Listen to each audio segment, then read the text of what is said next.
The state of Texas 24/7. This is TXCN, Texas Cable News. From Austin to Abilene, you're watching Texas Cable News. I'm Alexa Economos. Thank you for joining us. Jury selection begins today for the competency hearing for Andrea Yates. She's the Houston area mother accused of drowning her 5 children. Her lawyers say they will pursue an insanity plea. A hearing is scheduled tomorrow to determine if she is mentally fit to stand trial. And also near Houston, a day in court for a young mom accused of trying to sell her baby. Witnesses say Tiffany Zimmerman tried to sell her only child at a grocery store parking lot Sunday, saying that she needed money. CPS has temporary custody of the baby, and Tiffany's mother and grandmother don't believe that she actually did it. She loves that baby so much. That was the longest 9 months of her life waiting for that baby to come. But police say Tiffany even admitted to committing the crime. She's now being held at the Harris County Jail on $5,000 bond. Texas homeowners are expected to make valid claims of at least $780 million this year for water and mold damage. Now, that is up 60% from last year, so insurance companies are asking the state for help or say that they may be forced to drastically raise premiums. Consumer groups are urging insurance commissioners not to make any hasty decisions that would leave homeowners unprotected. A hearing is planned this week in Houston. And more mold problems, this time, though, an outbreak at San Antonio Public Schools. It was discovered in 3 Northeast Independent School District elementary schools during a routine inspection. The schools in question were built in 1997. Well, now school board members and construction engineers are discussing a plan of action. We're going to seal the external block, the split-face CMU, with a water repellent. Each room, if we do find mold in the walls, then we will move that class to another room while the abatement process is going to happen.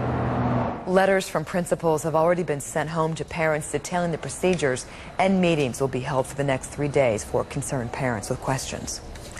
An underage drinking case against one of President Bush's daughters has been dropped.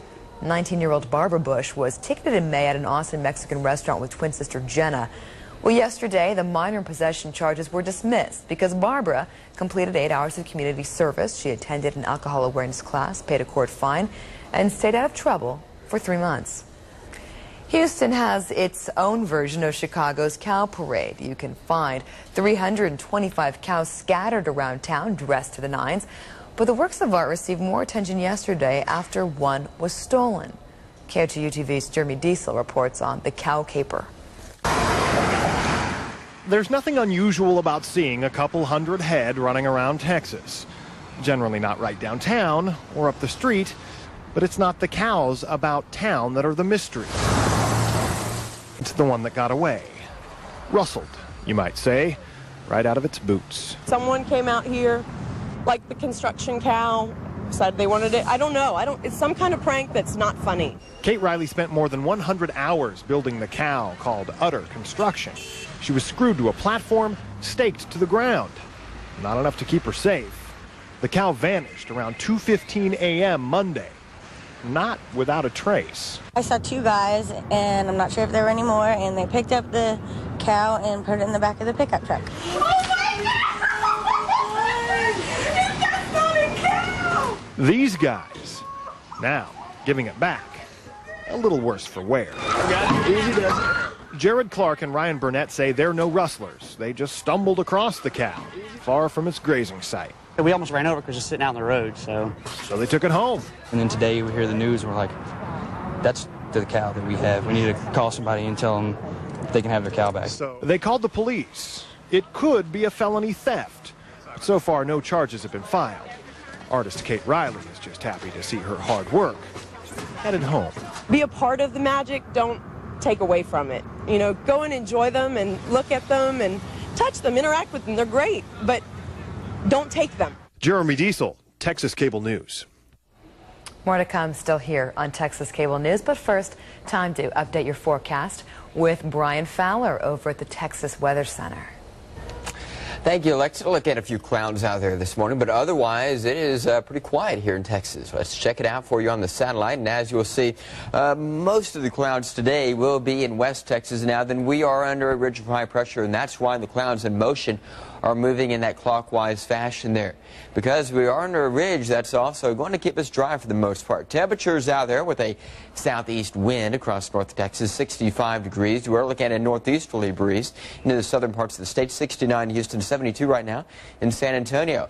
North Texas today, lots of sunshine, 87 degrees, 86 in Austin.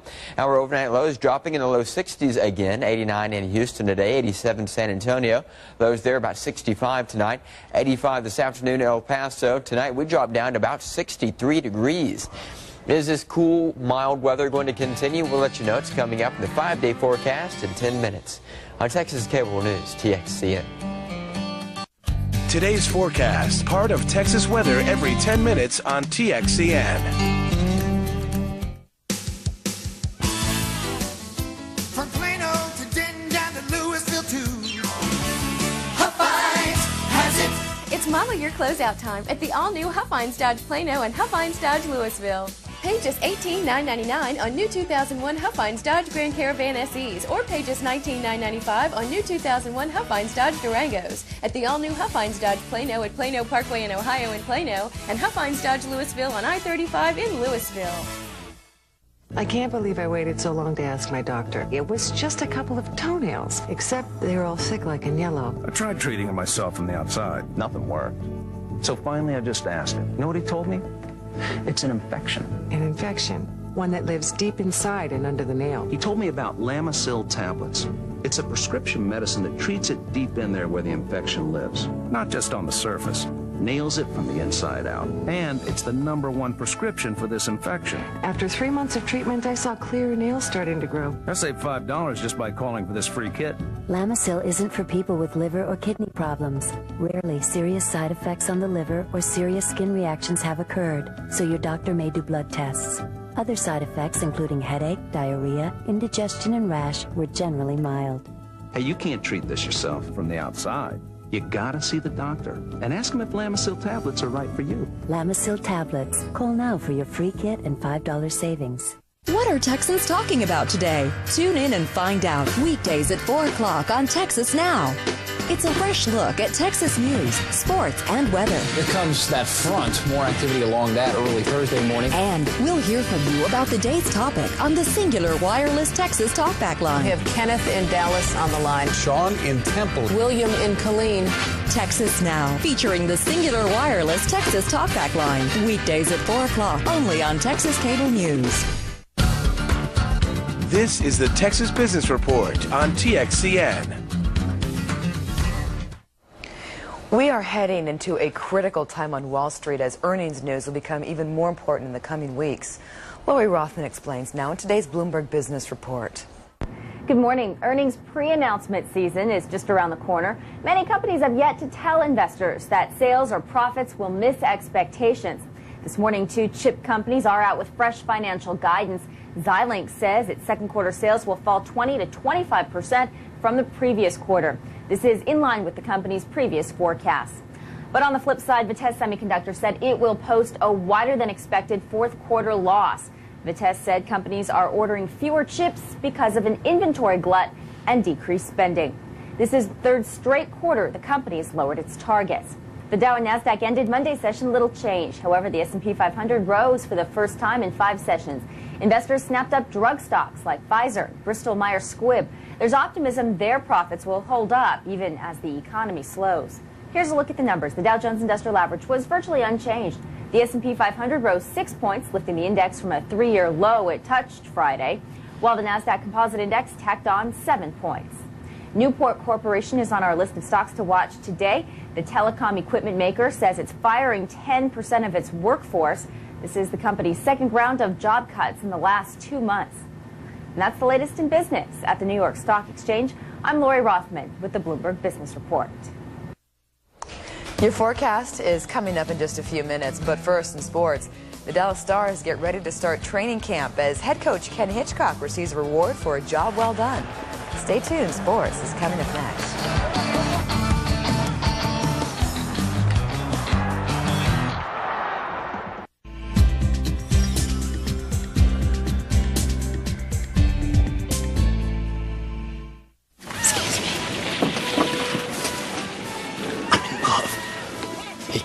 My friend wants to know if that girl will go out with him. Pass it down.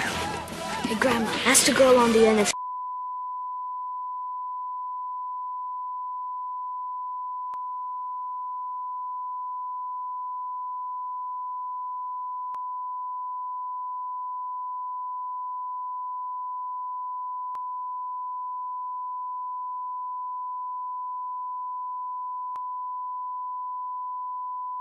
From Plano to Denton down to Louisville too. Huppies has it. Come on down, we'll prove it to you. Huppies has it. Service, selection, savings and more. Feel the excitement when you walk through our door. Huppies has it. Huppies has it.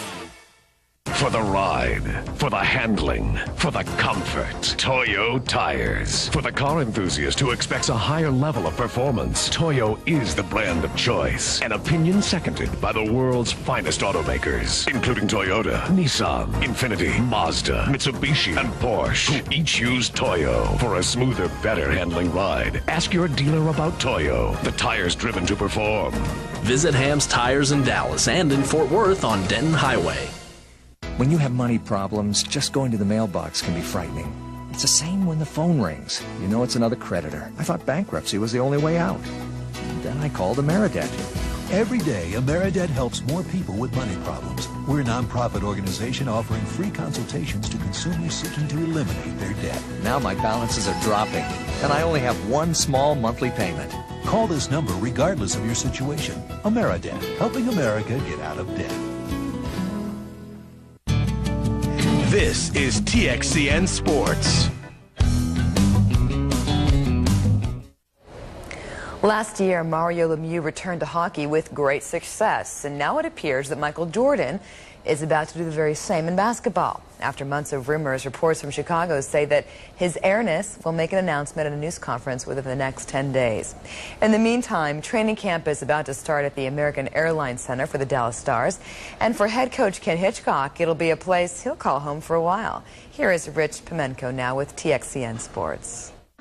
It's time for the Stars to drop the puck on another season, and on Monday the organization rewarded head coach Ken Hitchcock with a 3-year contract extension. It's a good feeling when you know that I've been in this business a long time, but for me, when you have longevity with one team, that was the goal that Bob and I started out with, was to be a one-team coach. Well, I think it was really no surprise. I think he was going to stay here for the next little while. I think we all realize what a great job he's done, and he's hard and demanding, like a coach should be. But again, he knows when to push and when to lay off. So it's been great for the organization, for the city. The Cowboys will try to duplicate their effort from Week 1 on Sunday in Detroit, and make no mistake, Dallas wants to win. I'd see us play a whole lot better offensively than what we did yesterday. I think the most important thing for us to do, though, is to try to eliminate those mistakes that we made yesterday, the turnovers, and try to do a better job of running the football as well. Usually people think, okay, they was emotionally high for that game, the next game they're going to be the regular Cowboys or whatever. That wasn't just emotion. I don't want people to think, and I don't definitely want our team to think, especially young guys, to think we was emotionally high. That's why we were able to do those things. That's what we expect. I feel that there are a lot of things that we can build on out of this football game, and I'm just getting a little tired of building. I want to win. Meanwhile, the Texans, who don't play till next year, don't want to end up like Cleveland, as Bob McNair talks over expansion rules with the NFL. We don't expect miracles in the first year, but by the third year, I want us to be competitive, and I want the league to have a plan that would allow us to do that. The Rangers were in Northern California to face one of the hottest teams in baseball, the swinging Oakland Athletics, and rookie Aaron Mayette gets pounded early. In fact, the first 6 hitters would reach base to help build a 4-0 lead. Then Jeremy Giambi ended Aaron Mayette's night in the second inning with his 2-run homer, his 12th of the year. Meanwhile, Oakland lefty Barry Zito was simply dominant, allowing only 2 hits until the 9th inning when Michael Young sends one to the opposite field for a home run, keeping the Rangers from being shut out for the first time this season. But the A's do go on to win it anyway, 7-1. Rich Pimenko, TXCN Sports. From Garland to Waco, this is Texas Cable News. Time now for an update on the forecast for your part of Texas. We are looking at some rain out there today. It's just not in Texas. As you can see, most of it is on the East Coast. We're looking at a few rain showers just north of Montana as well. Elsewhere across the nation, it is dry today.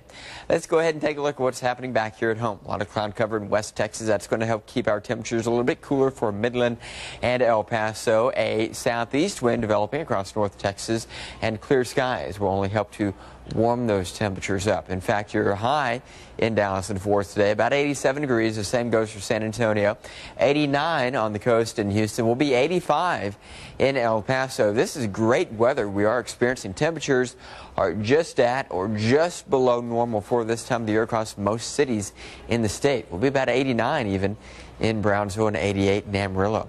By Wednesday morning, again, no big changes out there. We'll see some rain to our west and to our east. Morning lows in the 60s, a little bit warmer in Brownsville at 73, and a tad bit cooler in Amarillo at 57 degrees. Wednesday afternoon's highs about 90 degrees, Dallas and Fort Worth. As you can see, we gradually warm up a little bit more as we head through the work week. That front has already moved on through. Temperatures warming up behind it now, unfortunately. 89 San Antonio, and in Houston will be 87 El Paso. Now then, on your extended forecast, you'll notice a couple of changes, but nothing drastic, not anytime soon anyway. Winds are going to be out of the east on Thursday afternoon. You'll notice a front just above the banner there across Missouri and Kansas. That's going to be heading our way very soon. No real big weather. A few rain showers across West Texas and towards Brownsville. Highs Thursday afternoon, 87 in North Texas. Will be about 90 degrees San Antonio, 89 in both El Paso and Brownsville. By Friday, here comes this next front, bringing some rain, very scattered rainfall across the Panhandle. Not much rain expected there. Winds will be out of the southwest across western sections of the state and out of the east and northeast across north and central. By Friday morning, 65 in North Texas, 66 San Antonio, 67 in Houston. By Friday afternoon in Houston, we'll be climbing into the low 90s, while most of us in Texas will only make it in the mid to upper 80s. On Saturday, our next chance of rain for Amarillo and up towards Dalhart. The rest of us will be dry as this next cold front moves on through. Behind it, winds shifting due north. It will be out of the west across the rest of the state as it gradually moves on towards Dallas and San Antonio. Lows Saturday morning, 68 in Dallas, 68 San Antonio, only 62 expected. Midland will be 65 in El Paso, 58 in Amarillo, 82 degrees in the Panhandle Saturday afternoon, 88 Dallas, 91 San Antonio. And for all of your current conditions and forecasts, you can check us out on the web at TXCN.com. More weather coming your way in about 10 minutes on Texas Cable News, TXCN. You're watching Texas Cable News, covering the state of Texas 24/7.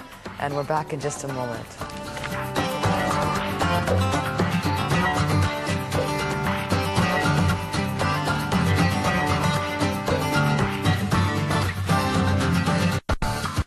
The 5-day forecast, part of Texas weather every 10 minutes on TXCN. For 43 years, the Childress family has been serving the Dallas-Fort Worth Metroplex, specializing in custom building furniture and offering fine fabrics. If you would like to build something new or update an old favorite, Childress offers the resources, craftsmanship, and customer service you need. Whether you're looking for a wide selection of fabrics or a new piece to update a room, Childress offers the experience of experts. Come visit our new store in Frisco or stop by our original location just minutes from downtown Dallas.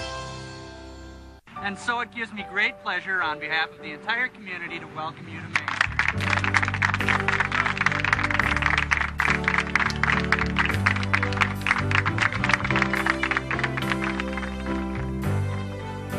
Well, hi, Deb. You've finally done it. Joined the ranks of the self-employed. Thanks. It hasn't been the easiest couple of months. Cliff, you've been self-employed for years. How did you get started? Who did you go to when you had a question? Whoa, stop right there. I'll give you the one contact that really helped me get my feet on the ground.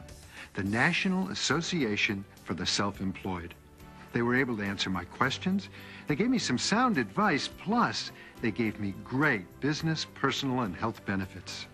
I was wondering what I was going to do for all those benefits. What's their number? The National Association for the Self-Employed gives me great business, personal, and health benefits. I cannot live another day without air conditioning. Says tomorrow's gonna be hotter. Yesterday you said you'd call Sears. I'll call today. You call now. I'll call now. Right now, take advantage of special savings and get 0% financing for 1 full year on Trane and Kenmore high-efficiency air conditioning systems. For a free in-home estimate, call Sears today. Sears Home Central, the good life at a great price, guaranteed. So what's the paper say about tomorrow? Another scorcher. Cool. In our focus this half hour, a Houston woman who's become an amateur genealogist. Using the internet, she reunites descendants with old pictures she finds in antique stores. And as KOGU TV's Jason Whiteley reports, what started as a hobby is rapidly becoming a business. Ashley Britton has developed a certain addiction to antique stores. Oh, yes. I'd be dangerous if I worked in them. I would never make any money, and I'd go home with all kinds of antiques. Her passion is for pictures. Once a week for 6 hours a day, she shops for old photos. I see, here's a great photo, this Shug Studio, and this is a Houston, Texas picture. They were on Main Street, and it's of a little baby. Britton says she tries to reunite these lost prints with the people pictured or their descendants. I have some items right now that are going back to Germany and Ireland. The ones with the names or addresses scribbled on them are often the best buys. It's wonderful to be able to give back to somebody the roots. These things are just sitting in antique stores collecting dust. Ashley Britton says she spends about $50 a week on old photos at antique stores. This amateur genealogist is also a professional website designer, and she uses the internet to reconnect the photos from the past with the rightful owners today.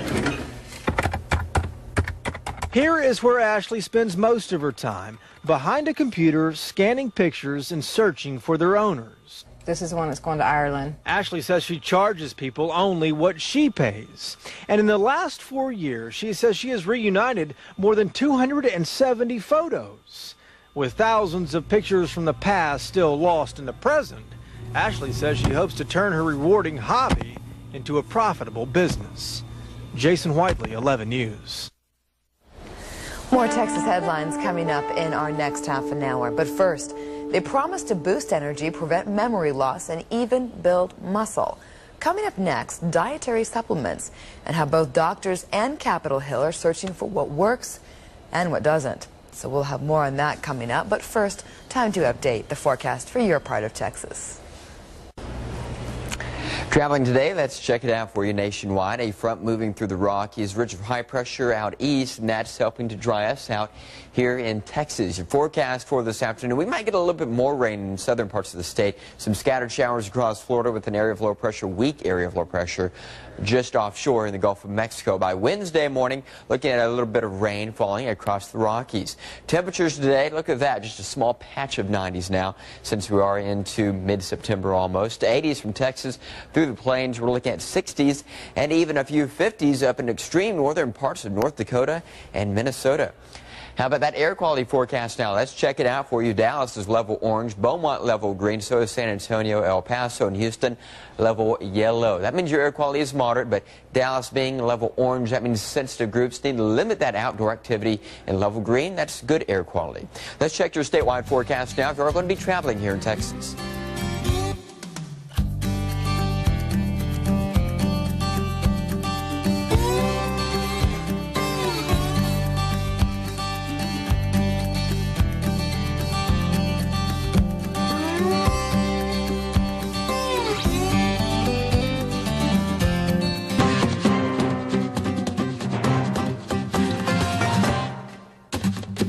Good morning. We are interrupting our regular programming to take you live now to the World Trade Center in New York City. As you can see, smoke emanating from that building there. We have received reports that some type of a plane crashed into the World Trade Center tower there. No word on what type of a plane. Witnesses say it may have been a twin-engine plane or possibly could have been a 737 again. Details are just trickling in. We are waiting for more information. That plane, though, as we have heard, is still embedded in part of the building. As you can see the smoking there, ambulances have not yet responded, as this just happened a short time ago. Again, we're trying to get some details together to bring you more information on this, and we'll have the very latest for you as it becomes available to us. As you can see right there again, a live look here in New York City at the World Trade Center building. You can see the smoke coming from that tower there. If you're just joining us, we have heard reports that some type of a plane crashed right into that building. In fact, it may still be embedded in that building. No reports yet, no confirmation at least on what type of plane that was, but witnesses say that it may have been a twin-engine plane or possibly even a 737 commercial jet. Again, we are still waiting for details to come in on this. Right now, we have gotten a lot of our reports from witnesses, so again, we are still waiting for a lot of confirmation on this. Again, a live picture here at the World Trade Center in New York City.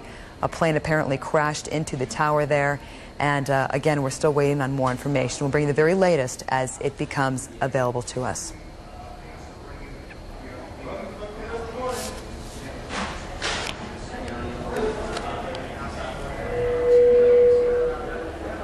Right now, let's go ahead and go to a commercial break again. We will bring you the very latest as we learn it.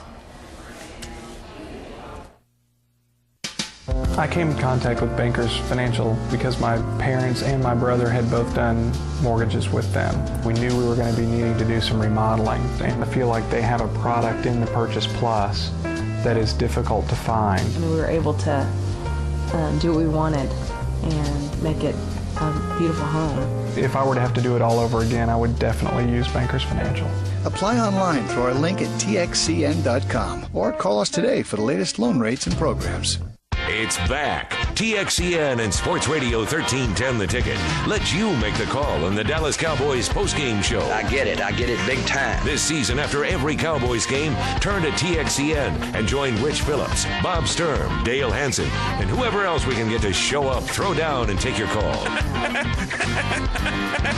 Put down the remote and pick up the phone. The Dallas Cowboys postgame show on TXCN and The Ticket. Brought to you by the Huffines Auto Group.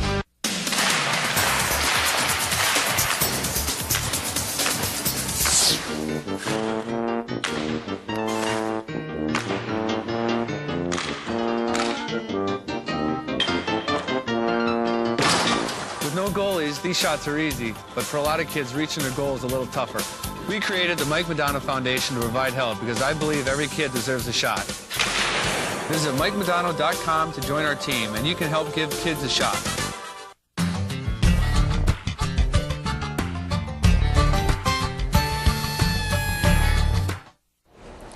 PET scan technology may help predict who will get Alzheimer's disease. Researchers say the technology helps identify new markers in the brain, and the new study is being published in the Proceedings of the National Academy of Sciences. A hearing on Capitol Hill recently focused on supplements sold as anti-aging products. Testimony also centered on an advertising magazine through which many of the supplements are marketed, the Journal of Longevity. A Louisiana senator said just about everything advertised in the magazine appeared to be too good to be true. The American Cancer Society is hopping onto the saddle to launch its Cancer Crusade.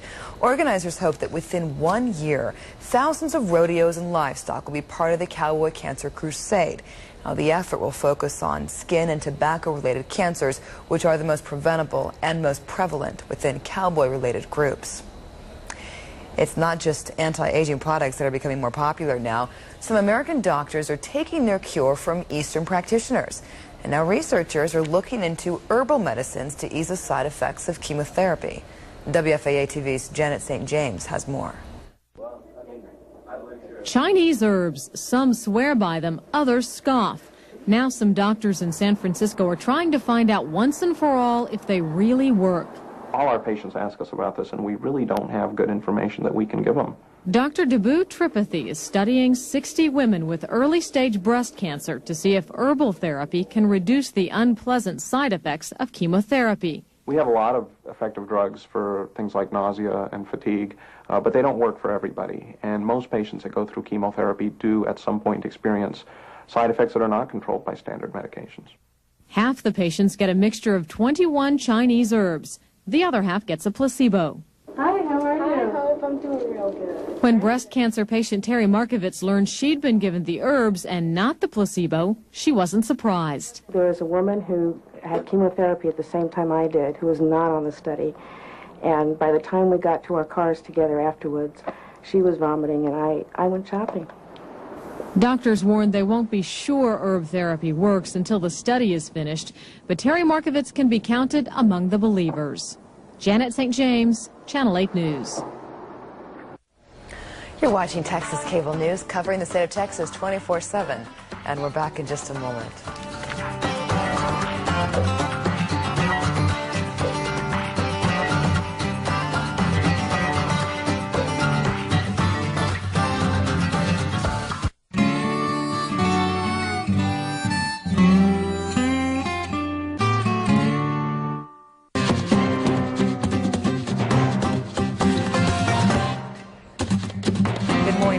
Central Time. You're looking at a live picture here of the World Trade Center in New York City in the financial district in Lower Manhattan. We have received reports that some type of a plane crashed into that building. No word yet on what type of a plane. We've been hearing from witnesses that it might have been a twin-engine plane or even possibly a 737 commercial jet. As you can see, the smoke billowing out of that building. Witnesses say they heard a huge explosion. That plane, in fact, may still be embedded in that building. Still no word on whether people are inside that building. It, of course, is 9 o'clock in New York right now, so we're still waiting to hear if people are trapped inside. We're also waiting to hear from the FAA about records of planes in the area or some type of possible flight plan. As the details are still trickling in, we still don't know all the details, of course, but again, a live picture here of the World Trade Center in New York City in the financial district in Lower Manhattan. We're going to go ahead and listen in now to ABC. Take a listen. 20 minutes or 8:45. This is a time when literally tens of thousands of people are coming to work at the World Trade Center. Looking at the top of the building, you mentioned there's an observation center, and I don't know what time it opens, but I think it opens fairly early, and people are up there at all hours of the day. Families, tourists coming in to look at the city of New York from atop it. Also there, I don't know if this is the building that has the restaurant on top of it as well, but in those high floors there are places where tourists teem in the morning, even if the regular workers weren't in. And we remind you again that there was a terrorist bomb that did go off at the World Trade Center years ago. It was down in the garage level, but we have Obviously, reason, no indication that this could have been related to that. Right. We're told that CNN does have a witness on the line right now. Let's go ahead and listen in to CNN. It inverted. With the impact, everything went inside the building. Inside. The only thing that came out was a little bit of the outside awning. But I'd say the hole is, let me just get a better look right now. Okay, go ahead. I'd say the hole takes about, looks about 6, 7 floors were taken out. And there's more explosions right now. Hold on, people are running. Wait, hold on just a moment. We've got an explosion inside. The building's exploding right now. You got people running up the street. Okay. Hold on, I'll tell you what's going on. Okay, just put Winston on pause there for just a moment. Okay, the whole building just exploded some more. The whole top part. Okay. The building's still intact. People are running up the streets. Am I still connected? Winston, this would support probably what Libby and you both said, that perhaps the fuselage was in the building that would cause a second explosion such as that. Well, that's what just happened then. That certainly. Yeah, people are running up.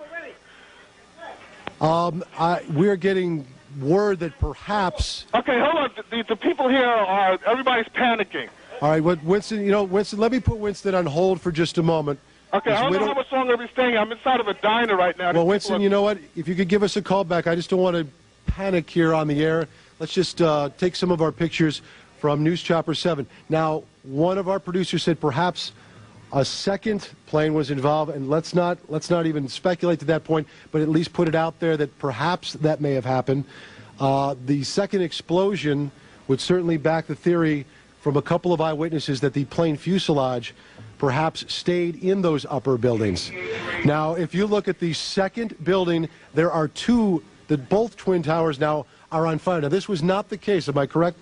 A couple of moments ago. This is the second twin tower now on fire. And we're going to check on the second flight if perhaps that had happened. This all began at about 8:48 this morning.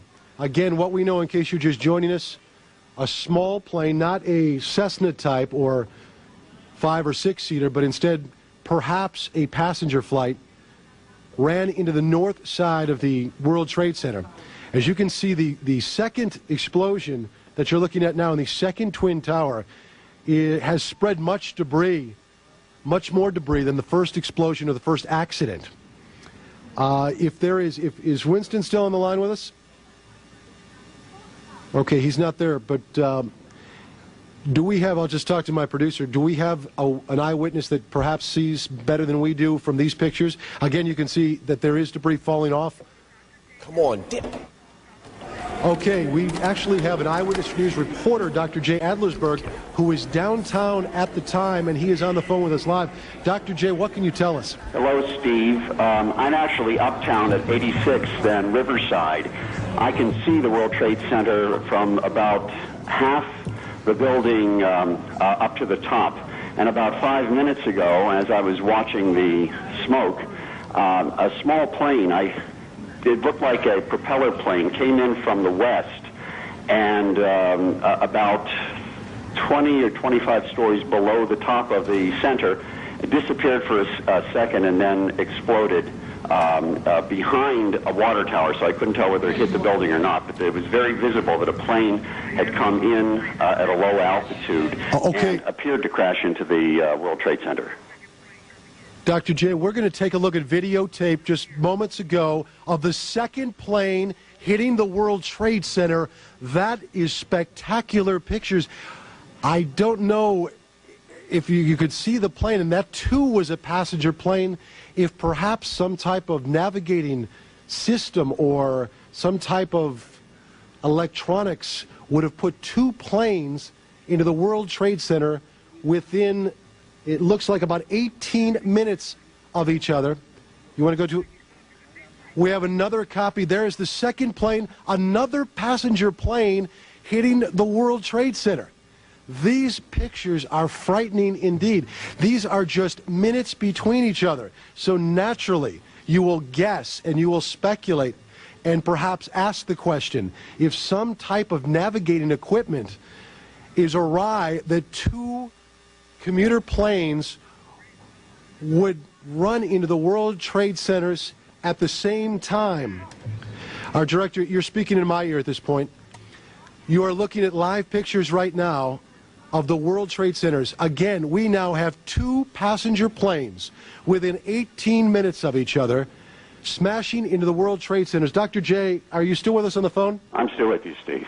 Dr. J, this is just frightening pictures indeed, and I would assume, or you would naturally think, that when you've been listening to some of the coverage provided for us by our affiliate WABC out of New York City. Let's go now and check our other affiliate WNBC to get the latest. I'm sorry, WNYW here, live coverage here of this amazing picture we're getting from Lower Manhattan. Two planes, one hitting each of the Twin Towers at the World Trade Center.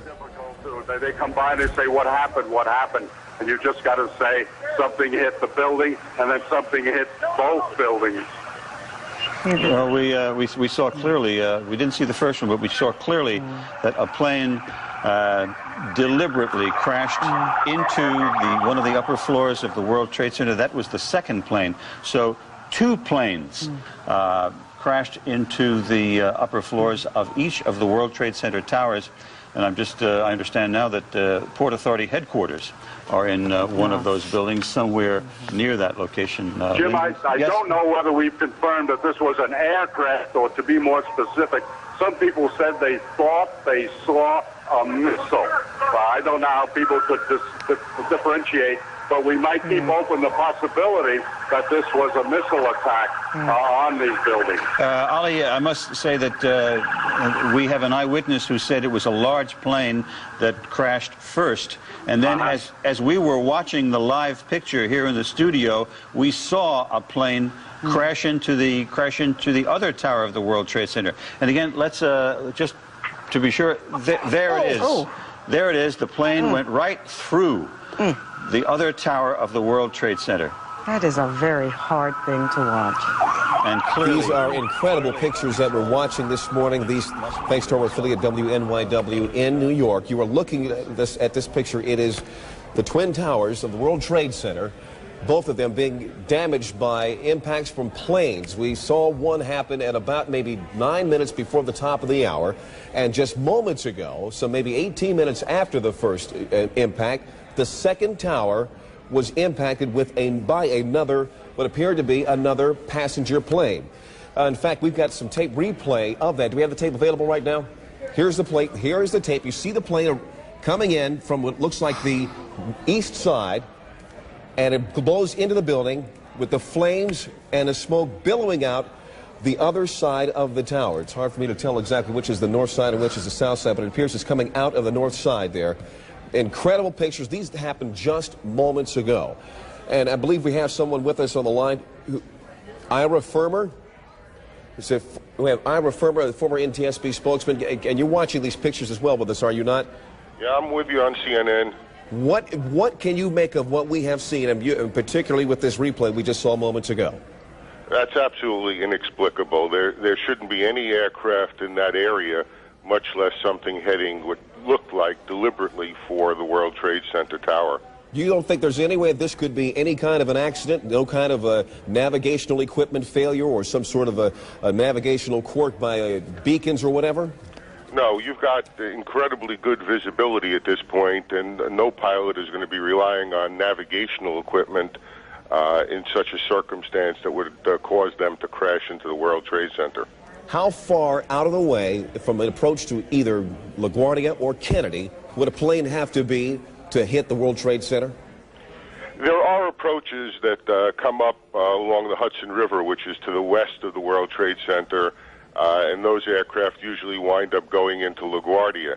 So you can come within a mile or two of the World Trade Center, but it is such a visible object as you're approaching New York City that it's just not possible for a pilot during the daytime to have taken a course that would put it right into the World Trade Center. A second occurrence within a few minutes is beyond belief. And as you can see, there definitely is no weather problem, so weather would be definitely ruled out as a factor in this case. Yes, the course is a normal course. I mean, for commercial pilots coming into New York, it certainly appeared from the video on CNN that the second aircraft was heading for the tower and that it was a commercial-sized aircraft. Could you have a better idea about what size that plane was? It was kind of hard for me to tell. You're an expert in these matters. Could you look at that tape and tell what size that plane was?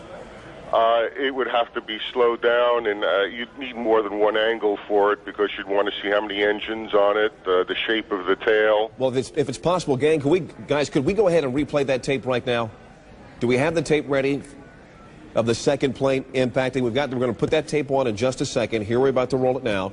If you can, sir, I don't want you to speculate, but if you can, give us an idea of what you think might be at play here. What kind of plane we're talking about, or at least what size. If we're talking about one that would hold, say, 100 people, one that would hold 300 people. From what you see, we'll have to back the tape up further than that, guys. Here we go. It's very hard to get a perspective on it. I don't know how far away we are at this, but that looks to me like it could be certainly a passenger jet and one of those aircraft that could hold 100 or more people.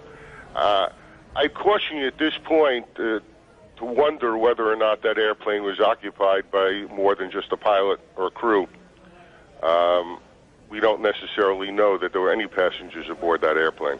Understood. Understood. Darren Kagan joining the conversation here, sir, but there's no indication that there would be any air traffic on purpose in the area of the World Trade Center at this time of day, or any time of day for that matter. Well, not directly into the World Trade Center. No, but even close to it. You would be clearing the World Trade Center by a few miles. Normal operations. And when you're looking at the pictures that you see with all this smoke and fire and all that, it's just absolutely unbelievable to think that a flight crew that wouldn't ordinarily see the World Trade Center, wouldn't ordinarily be on course, would now not see this as a flaming beacon to avoid. Let me ask you this about the airspace. Given that it appears that two different airplanes have flown into the World Trade Center in 18 minutes, is it possible to shut down that airspace and keep another plane from doing something just like it? I don't think that this represents an accident, and so I don't think that we're talking about having to now keep other aircraft away. This picture that CNN is broadcasting live is probably from a range of a couple of miles away, and you can see that. No, certainly that, but if there was somebody who intentionally was trying to do the same thing again, is there a way to shut down the airspace to keep planes out? No, you can't shut down airspace. There's no gate, there's no fence in airspace. All you can do is broadcast that that airspace is closed, but if someone is intent on breaking through it, that happens with our military airspace all the time off the coast. I want to bring up a couple points right now, if I may. We've just been told that President Bush has been informed of this incredible tragedy happening in New York. He did have an event scheduled at 9:30 this morning, which we were going to cover here. He has just canceled that event. We expect he will probably have some comments fairly soon, and we will bring those to you live the moment that we understand he is available. But I'd like to ask you once again, Ira, if I can get back to asking you about this particular crash. Is it possible that those who are tracking planes either at LaGuardia through the radar, can I give us some more information about exactly what happened here? Were these planes, I guess, using beacons to come in, or if there's some sort of identification of these planes as they approach the New York area? Yes, there should be if they were under air traffic control. You've got one eyewitness telling you that the first aircraft flew from Westchester and flew down through Manhattan and directly into the World Trade Center, presumably the North Tower. And now you've got, you're showing the other aircraft coming in, looks to me like it would be from the west, into the other tower. Those planes could be, should be, normally would be under air traffic control, but it is also entirely possible for aircraft to fly into, through, or over New York, or in this case into a building in New York, without being under the control. And we use that word advisedly. All that means is information is what air traffic control is, and just operate and do whatever they want if they don't follow the rules of air traffic control. I affirmatively thank you very, very much for your insight, and the longer we talk, the less convinced many will become that this was an accident. We thank you very much for your insight. More information on that just ahead. Now we want to bring in Todd Harris. Todd, on the scene, saw what happened. Todd, are you with us? Yes, I had a perfect view, and the plane was coming in. I noticed it a second before it hit the building. It looked like it was moving slowly, and it lined itself up to hit the building directly. Are you talking about the first plane or the second plane? The first plane. And Todd, tell us exactly where you are, where you had this great view. I was on Highway 278, like a dead-on view of the side that it hit the building. All right, Todd, hang on. We're going to continue our conversation. Leon has something to jump in here with. Yes, I'm checking the wires even as we speak. The Associated Press is reporting right now that the FBI in Washington is investigating reports that these two plane crashes are the result of foul play. There is a report here by the Associated Press of a possible plane hijacking. They don't say two, but they say a possible plane hijacking. Let's go to Kelly Arena, who's on the phone right now from Washington. Kelly?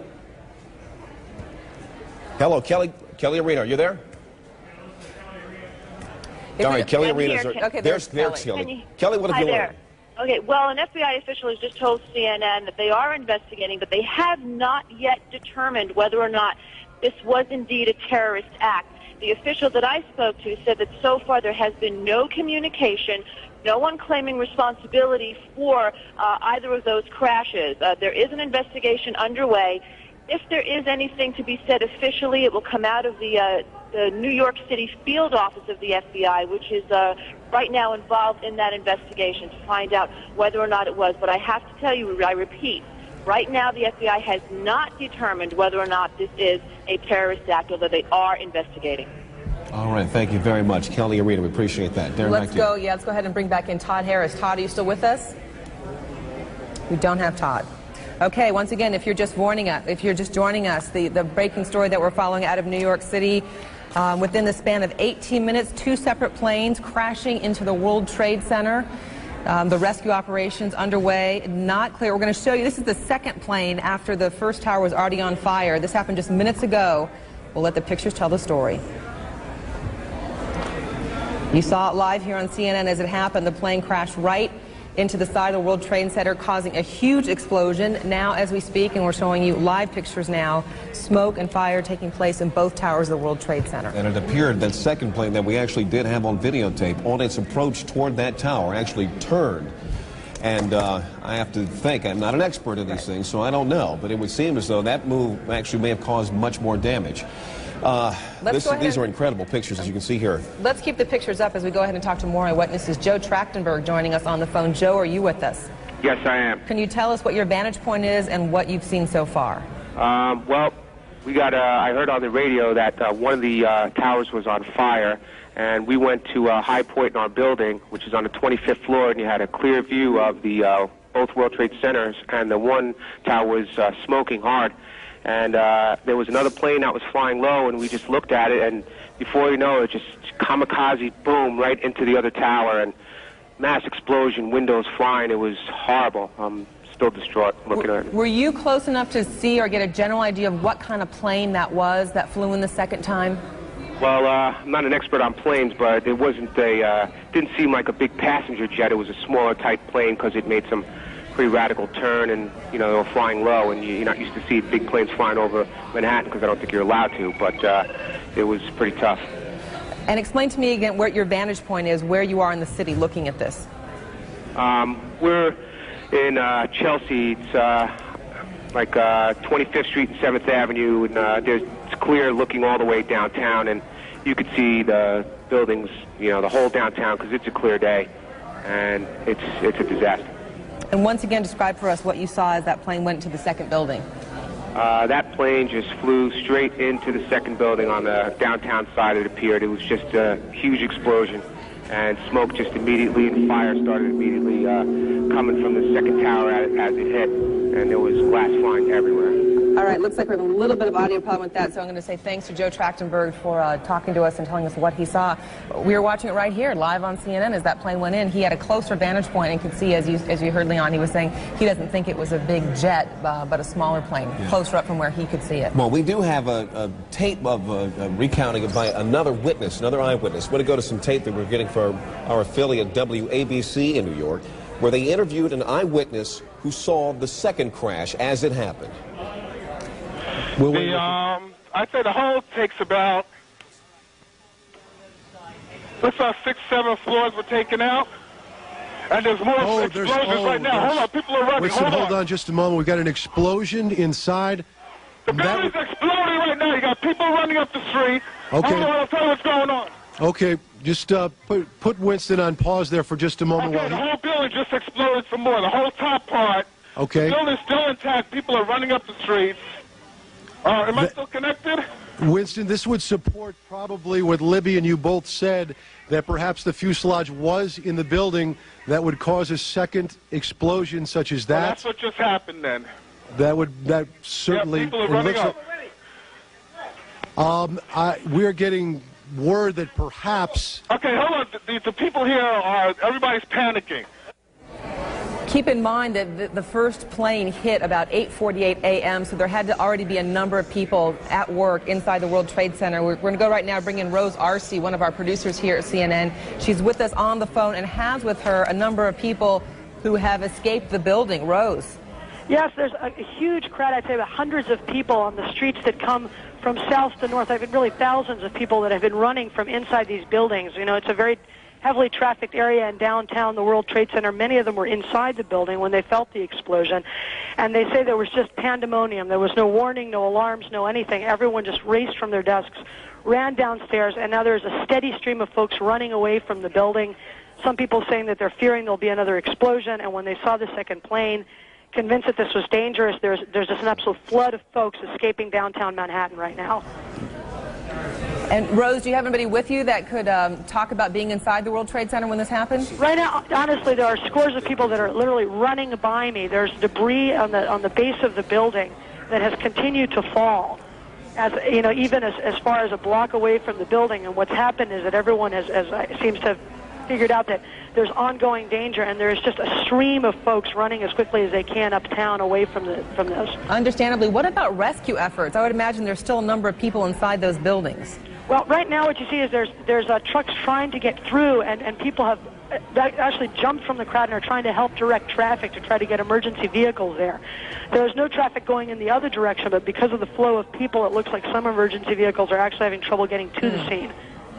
And from where you're standing, is there any kind of command center, any place that people are being directed toward? Right now, what there is there's a crush of emergency vehicles and rescue vehicles, but they don't seem to be quite organized in any direction. There's fire department vehicles on the one side where you see the smoke coming out of the building. On the other hand, you see groups of police officers trying to organize the crowd in a more orderly fashion. I think there seems to be some fear on their part that such a huge crowd of people might injure each other on the way out. All right, Rose Arce on the ground there near the World Trade Center. We continue our coverage live with the live pictures as we go. And we're just now getting word again from the Associated Press now saying that the crash of these two aircraft into the towers of the World Trade Center in New York appear to be an act of terrorism. This, they are quoting a U.S. official. They did not say which department of this U.S. official was speaking from, or the authority this official was actually carrying at this particular point, but they're saying that a U.S. official is now saying to the Associated Press, it is official, well, he is saying at least, that these two aircraft crashes we've seen into each of the towers of the World Trade Center are the act of terrorism. We're just getting word now that President Bush is going to be coming out, and he's going to have comments momentarily. We understand, we're keeping an eye on the picture from Sarasota. He's going to be returning to Washington almost immediately, we understand. Darren? And in fact, as you mentioned, President Bush is in Florida today. We're supposed to have an education event just minutes from now. That has been canceled. Our Major Garrett is traveling with the president. Major, maybe you can tell us a little bit more on the president's immediate plans. Good morning, Darren. President Bush, as you said, will make a statement here at Emma E. Booker Elementary School in Sarasota on the catastrophe at the Twin Towers in New York. Following that statement, the president will board Air Force One and return immediately to Washington. We are told by White House officials traveling with the president in Sarasota that he was notified either shortly before 9 a.m. or just shortly after. We don't have an exact moment of the notification of the president. We believe his chief of staff, Andrew Card, told him of the events in New York City. The president has been monitoring them as best as he can. He was, at one moment this morning, sitting reading a book to some of the elementary school children here as scheduled. Reporters asked him if he was aware of the situation in New York. He nodded a bit gravely and said he would have something to say about that shortly. We are expecting that statement any moment now.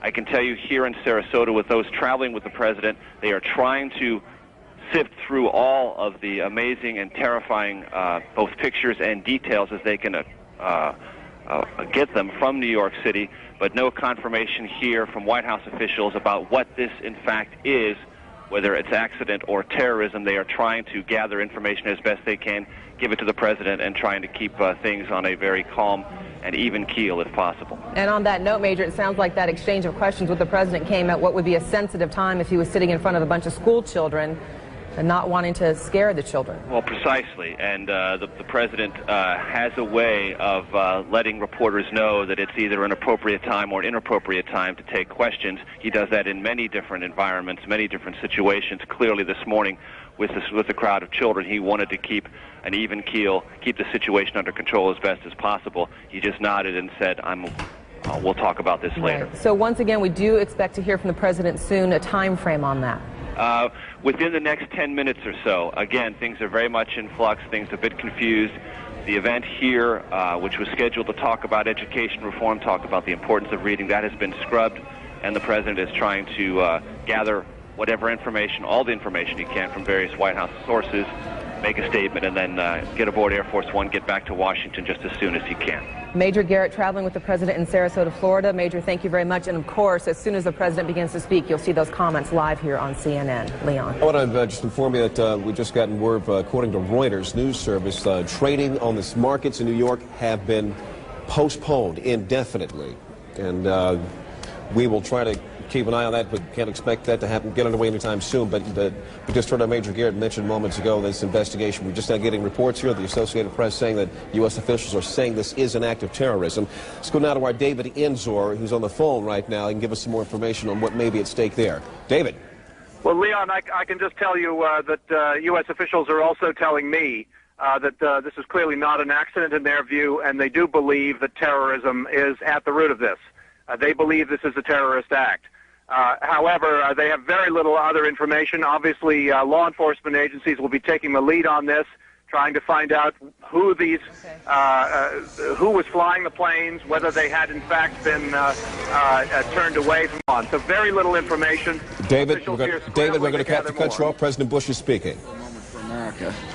I unfortunately will be going back to Washington after my remarks. Secretary of Rod Page and Lieutenant Governor will take the podium and discuss education. I do want to thank the folks here at Booker Elementary School for their hospitality. Today we've had a national tragedy. 2 airplanes have crashed into the World Trade Center in an apparent terrorist attack on our country.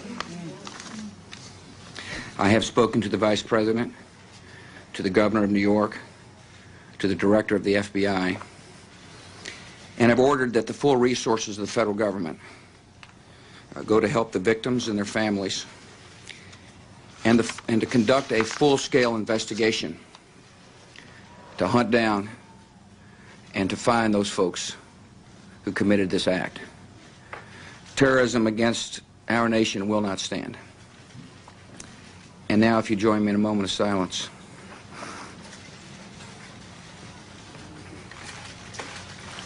May God bless the victims, their families, and America. Thank you very much.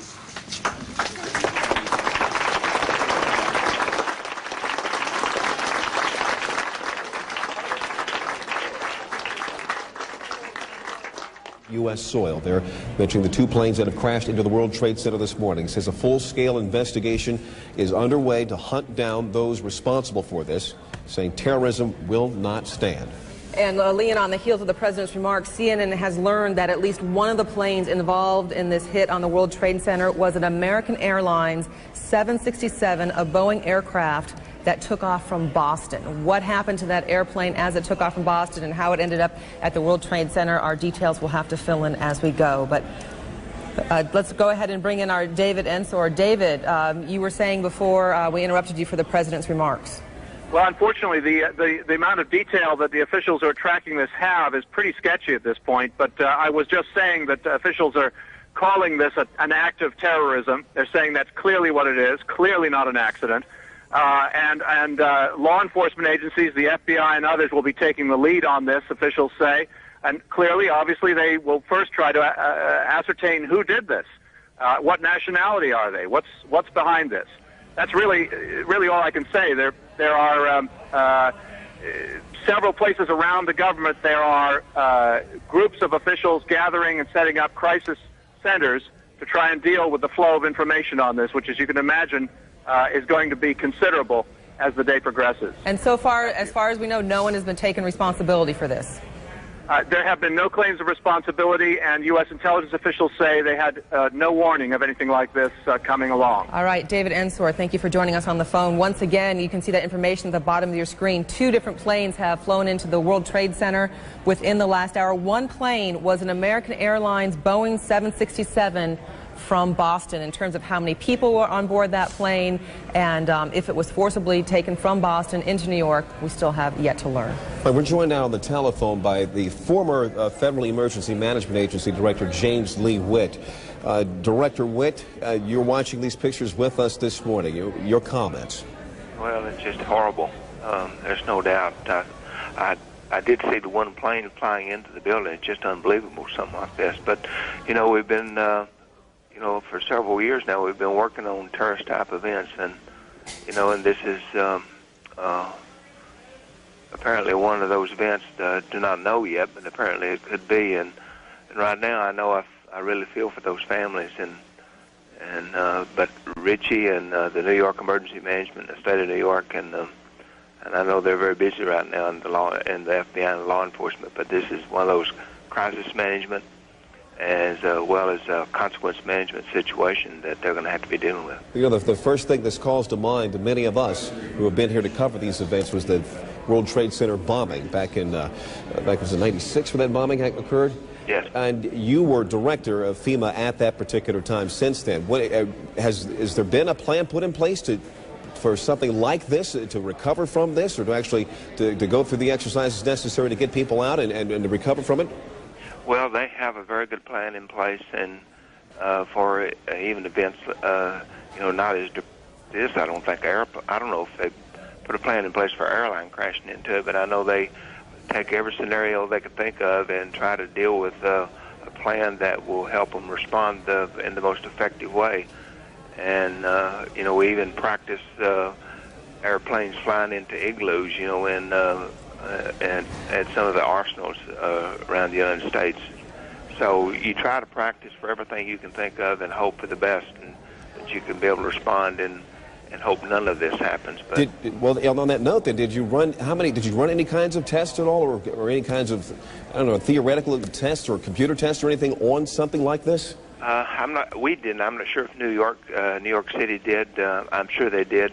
But you can't. How can you stop something like this without having an anti-aircraft gun sitting on top of buildings? Yeah. You just can't. You can prepare the best you can be, and that's all you can do. But I'm sure that they've got everything in place and doing. They always do an excellent job up there in New York.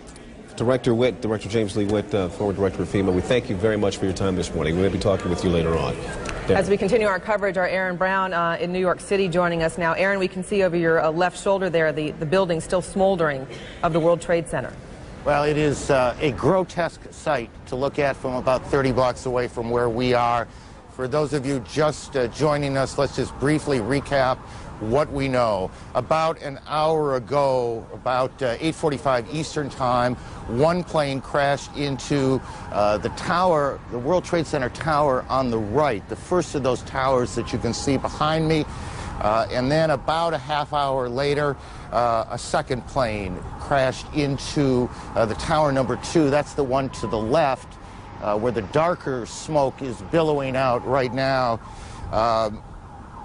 We have reports, CNN has been told that one of the planes was an American Airlines 767 that had been hijacked from Boston. We don't know if that was the first or the second plane that hit the tower, but we do know that it was a 767 American Airlines jet. At least that's what CNN has been told by sources so far this morning. We also have reports of 1,000 injuries. That is unconfirmed, and we always remind you in moments like these that as these initial reports come in, it is very early. I can tell you, driving in, it is extraordinarily chaotic on the west side of New York. It is the kind of situation where numbers change, where situations change, but this is the information we have now, that there are at least 1,000 injuries, and we're working on that. As you can see, the smoke billowing out of the Trade Center. In Sarasota, Florida now, Major Garrett joins us. Major, what are you being told? Hello. President Bush has notified, and talked rather, to Vice President Cheney. He has talked to the FBI Director, Robert Mueller, and he has also spoken with the Governor of New York, Governor Pataki, about this catastrophe. The President will convene a national security meeting upon his arrival back at Washington. Those are the 4 pieces of information we have gathered here in the moment since I just spoke to you on the telephone. The President, as we just saw a few moments ago, identifying this as an apparent act of terrorism against the United States, said there will be a full investigation. The entire apparatus, the United States government, FBI, national security, CIA, the Vice President, who you may remember was placed in charge of a domestic terrorism study group within the White House to monitor and develop plans to deal with a catastrophe of just this kind. All those parts of the government have been mobilized. The President is heading back to Washington very soon. Here's what the President said about this catastrophe at the Twin Towers in New York just a few moments ago here at a Sarasota elementary school. Major, it's Aaron. Today we've had a national tragedy. 2 airplanes have crashed into the World Trade Center in an apparent terrorist attack on our country. I have spoken to the Vice President, to the Governor of New York, to the Director of the FBI, and have ordered that the full resources of the federal government go to help the victims and their families, and to conduct a full-scale investigation to hunt down and to find those folks who committed this act. Terrorism against our nation will not stand. And now, if you join me in a moment of silence.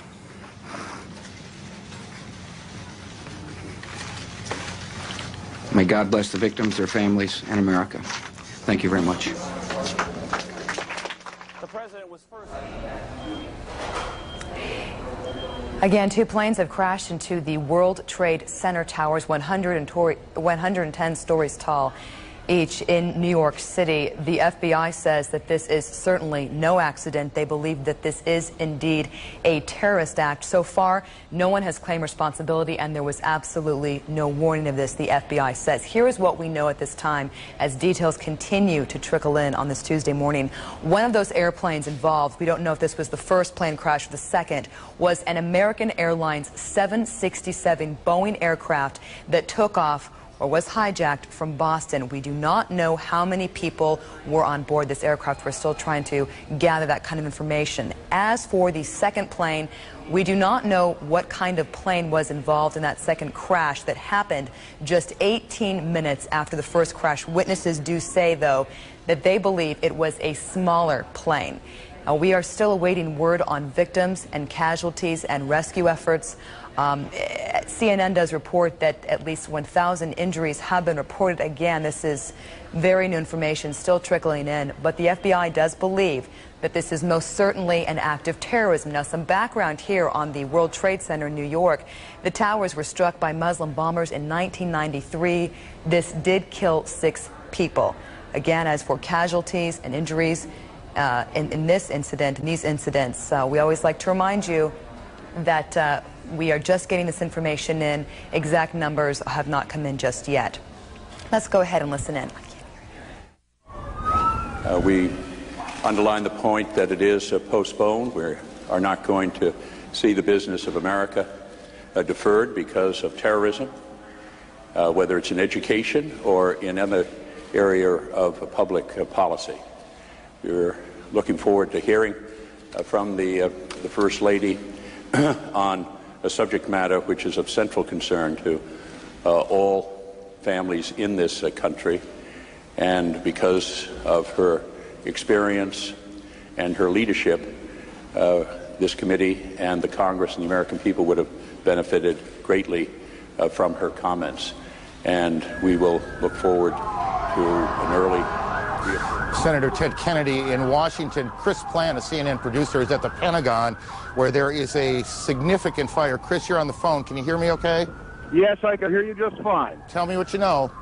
Well, arriving at the Pentagon a short time ago, there was a huge plume of smoke which continues to rise from the west side of the Pentagon over in the area where there is a helicopter landing zone. It's along Route 27 if you're looking at maps of the area. The building is currently being evacuated, and police and emergency units are, of course, responding from all around the building and from the local Arlington County Fire Department. The plume of smoke is enormous. It's a couple of 100 yards across. At its base, it is billowing into the sky hundreds of yards. It's impossible for me to say from this side of the building whether the building itself is on fire or up in flames, or exactly what caused this. I did not hear an explosion, but there is certainly a very, very significant fire in this enormous office building on the west front. The building is being evacuated. The Defense Protective Service officers, the police force for the Pentagon, are on a very tight string right now. As I arrived, I was held at gunpoint. Chris, yes. let me interrupt you for a second. Just hang on. Don't go anywhere. We're getting reports now that the White House is being evacuated as well. We don't know precisely what has caused that decision to be made, whether that is precautionary, whether something has happened at the White House. Again, the president is in Florida this morning, so the president is not in any danger, but the White House, of course, is fully operational, whether the president is there or not, and we have reports that the White House is being evacuated. Getting back to Chris in a moment, we also have reports now from Chris Plant on the scene that the Pentagon is being evacuated as well. All of this coming on the heels of a large fire at the Pentagon, and we can't tell you at this moment whether that fire is inside the Pentagon building itself or on the ground to the Pentagon. And these two planes that you can see behind us that hit the World Trade Center, that's Washington, the old executive office building, I believe, and you can see the plume of smoke behind it, which we will assume until we're told otherwise that that's the fire at the Pentagon. I believe that's correct. As you look now at Washington. So we've got a major fire at the Pentagon, and the Pentagon being evacuated, the White House being evacuated, and we don't know precisely the circumstances there, what caused that decision. And we have these two enormous explosions at the World Trade Center here in New York, where two planes slammed into the buildings. We are also getting reports now that there is a fire on the Mall in Washington, that part of the Capitol that runs essentially from the Capitol to the White House in kind of a straight line going up Washington, D.C., and we have reports of a fire there.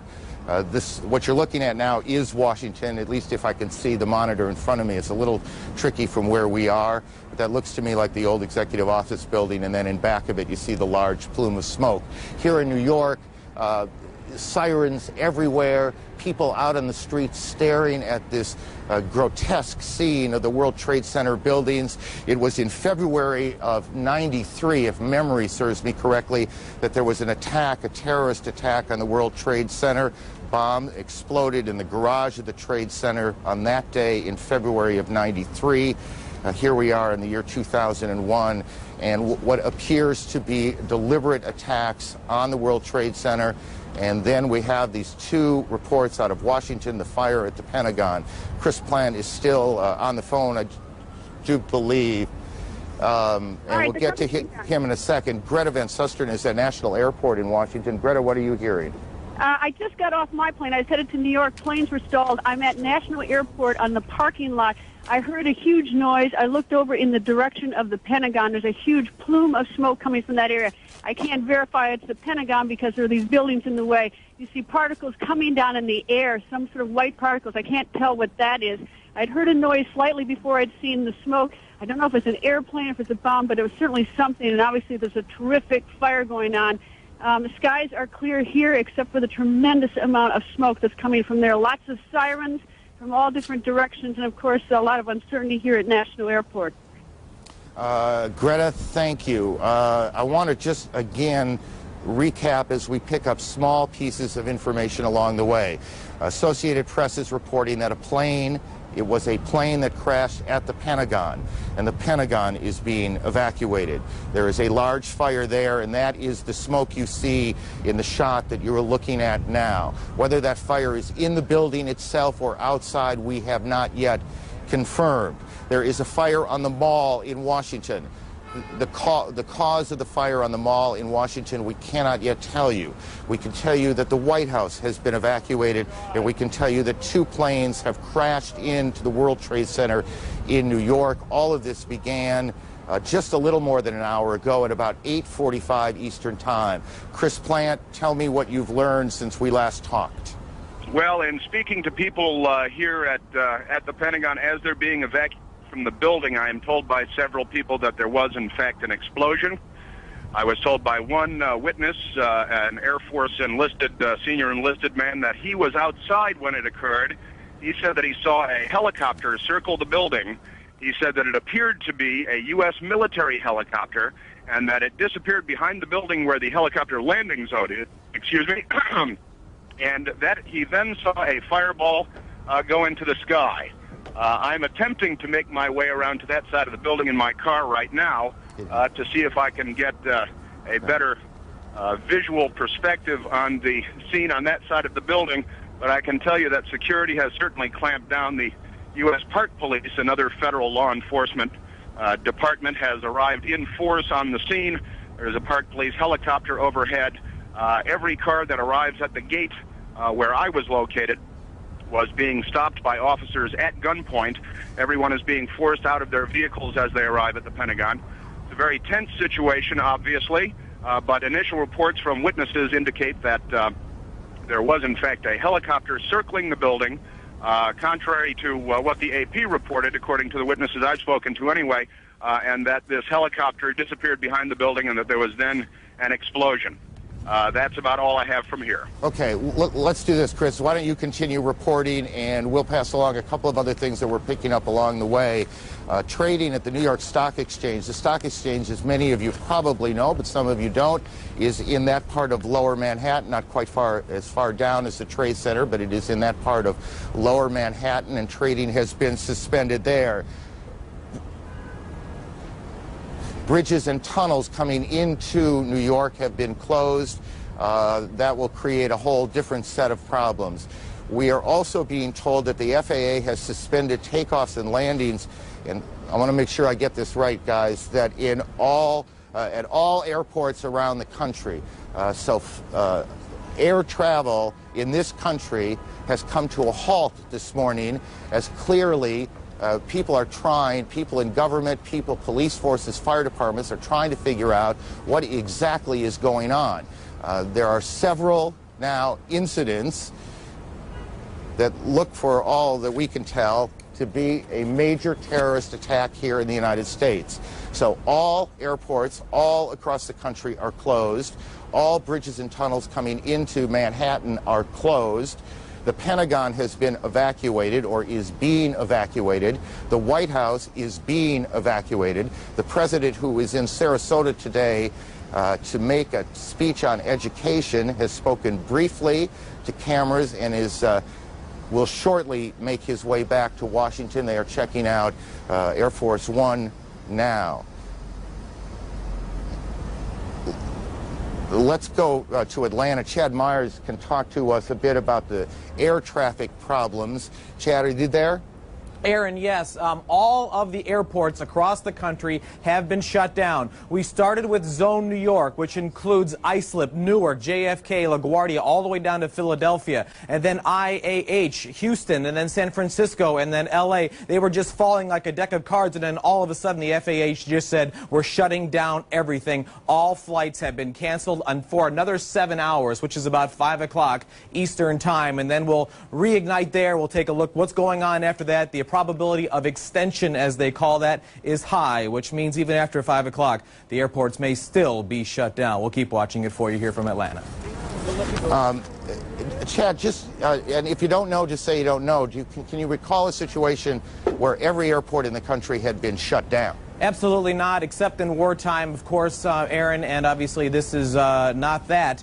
But with all the airports, as they were going down from west to east, we could see them, and then we could eventually see from New York, and then they canceled Boston, as we got the report that the first flight, or one of the possible hijack flights, did come out of Boston, and then it just started going down from there. But never, ever before have we ever seen all of the airports shut down like this, not this quickly. Chad, thank you. Stay on this for a while. We'll get back to you. We know that many people are just joining us. We want to get everyone on the same page before we move on. So one more time, let's go through the sequence of events. At about 8:45 Eastern Time, a plane crashed into the foremost of those towers that are the World Trade Center. That's Air Force One you see in Florida, the president on board.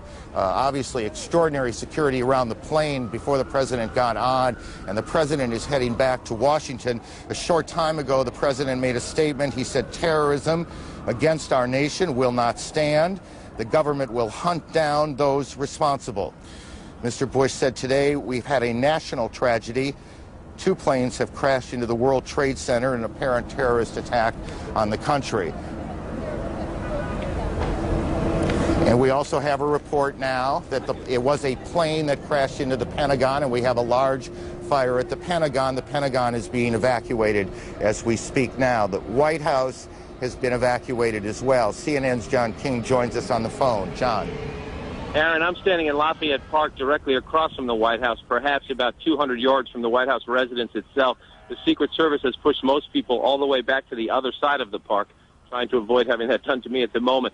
Just moments ago, they started slowly evacuating the White House about 30 minutes ago, and then in the last 5 minutes, people have come running out of the White House and the old Executive Office building, which is the office building right directly across from the White House.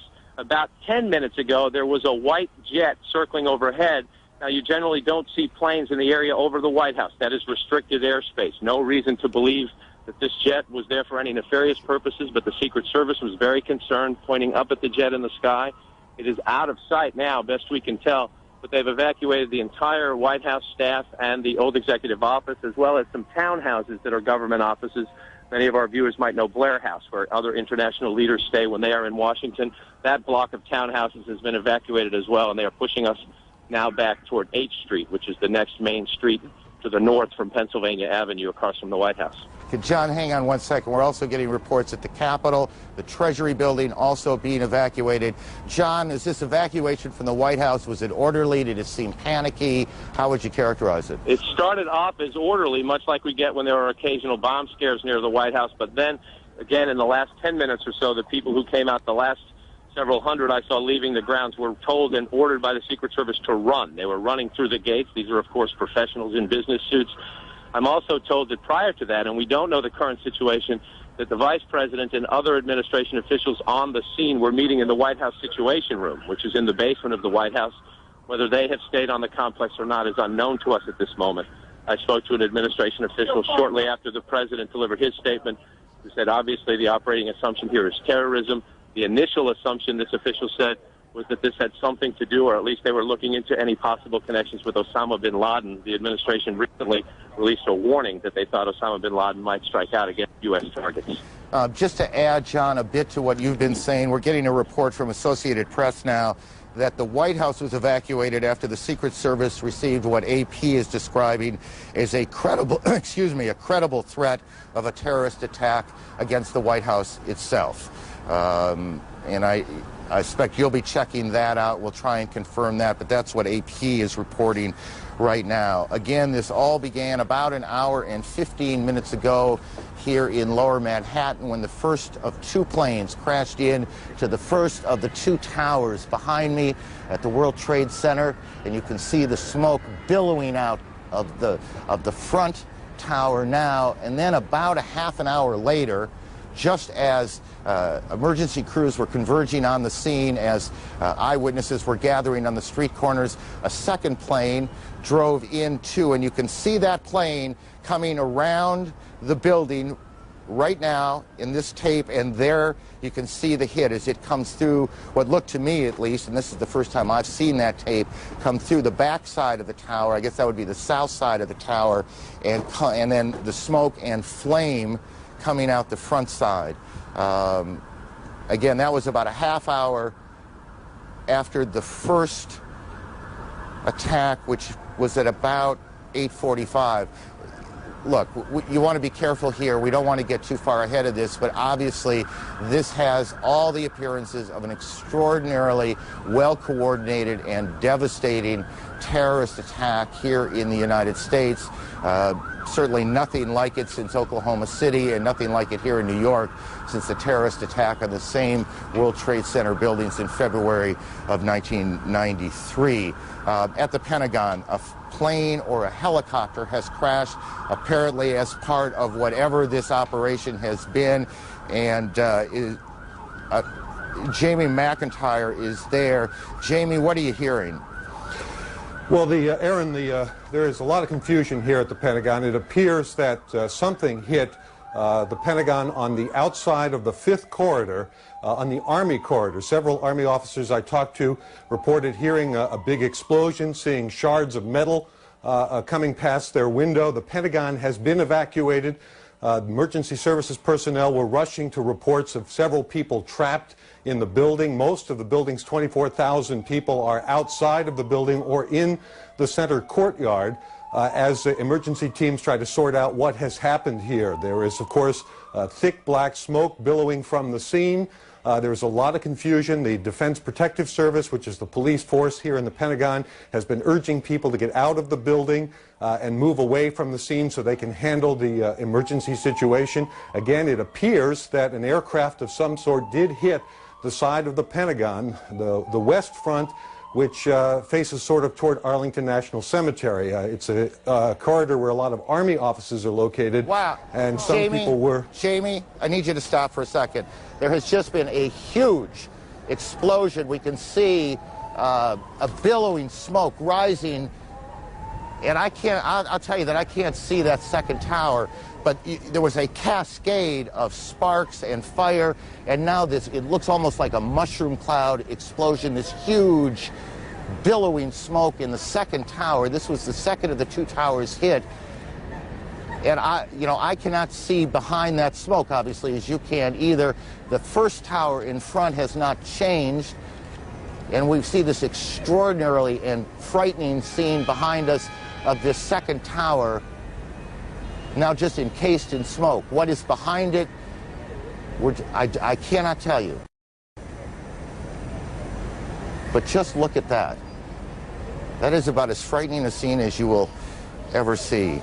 Again, this is going on now in two cities. We have a report that there's a fire at the State Department as well, and that is being evacuated. So we've got fires at the Pentagon evacuated, the State Department evacuated, the White House evacuated on the basis of what the Secret Service describes as a credible terrorist threat. We have two explosions, two planes hitting the World Trade Center here in New York. And what this second explosion was that took place about a part of the south, that would be the South Tower, has apparently collapsed. We don't know if that was from the impact of this first plane that hit it or whether something else has happened there, and we'll work on that. Our Washington Bureau Chief, Frank Cesno, is on the phone. Frank, what are you hearing? Aaron, I just drove past the Pentagon across the 14th Street Bridge, which is now choked with traffic. We're beginning to hear emergency sirens and rescue personnel fanning out across Washington.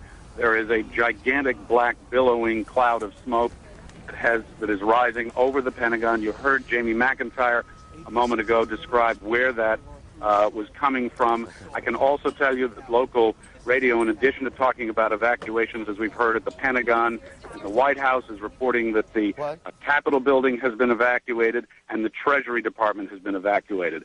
Washington, D.C., the nation's capital, is exceptionally tense and clearly taking steps as if it is virtually under siege here. We don't know specifically, as you've said, what has taken place at the Pentagon, but this is very serious, striking at the heart of the national government.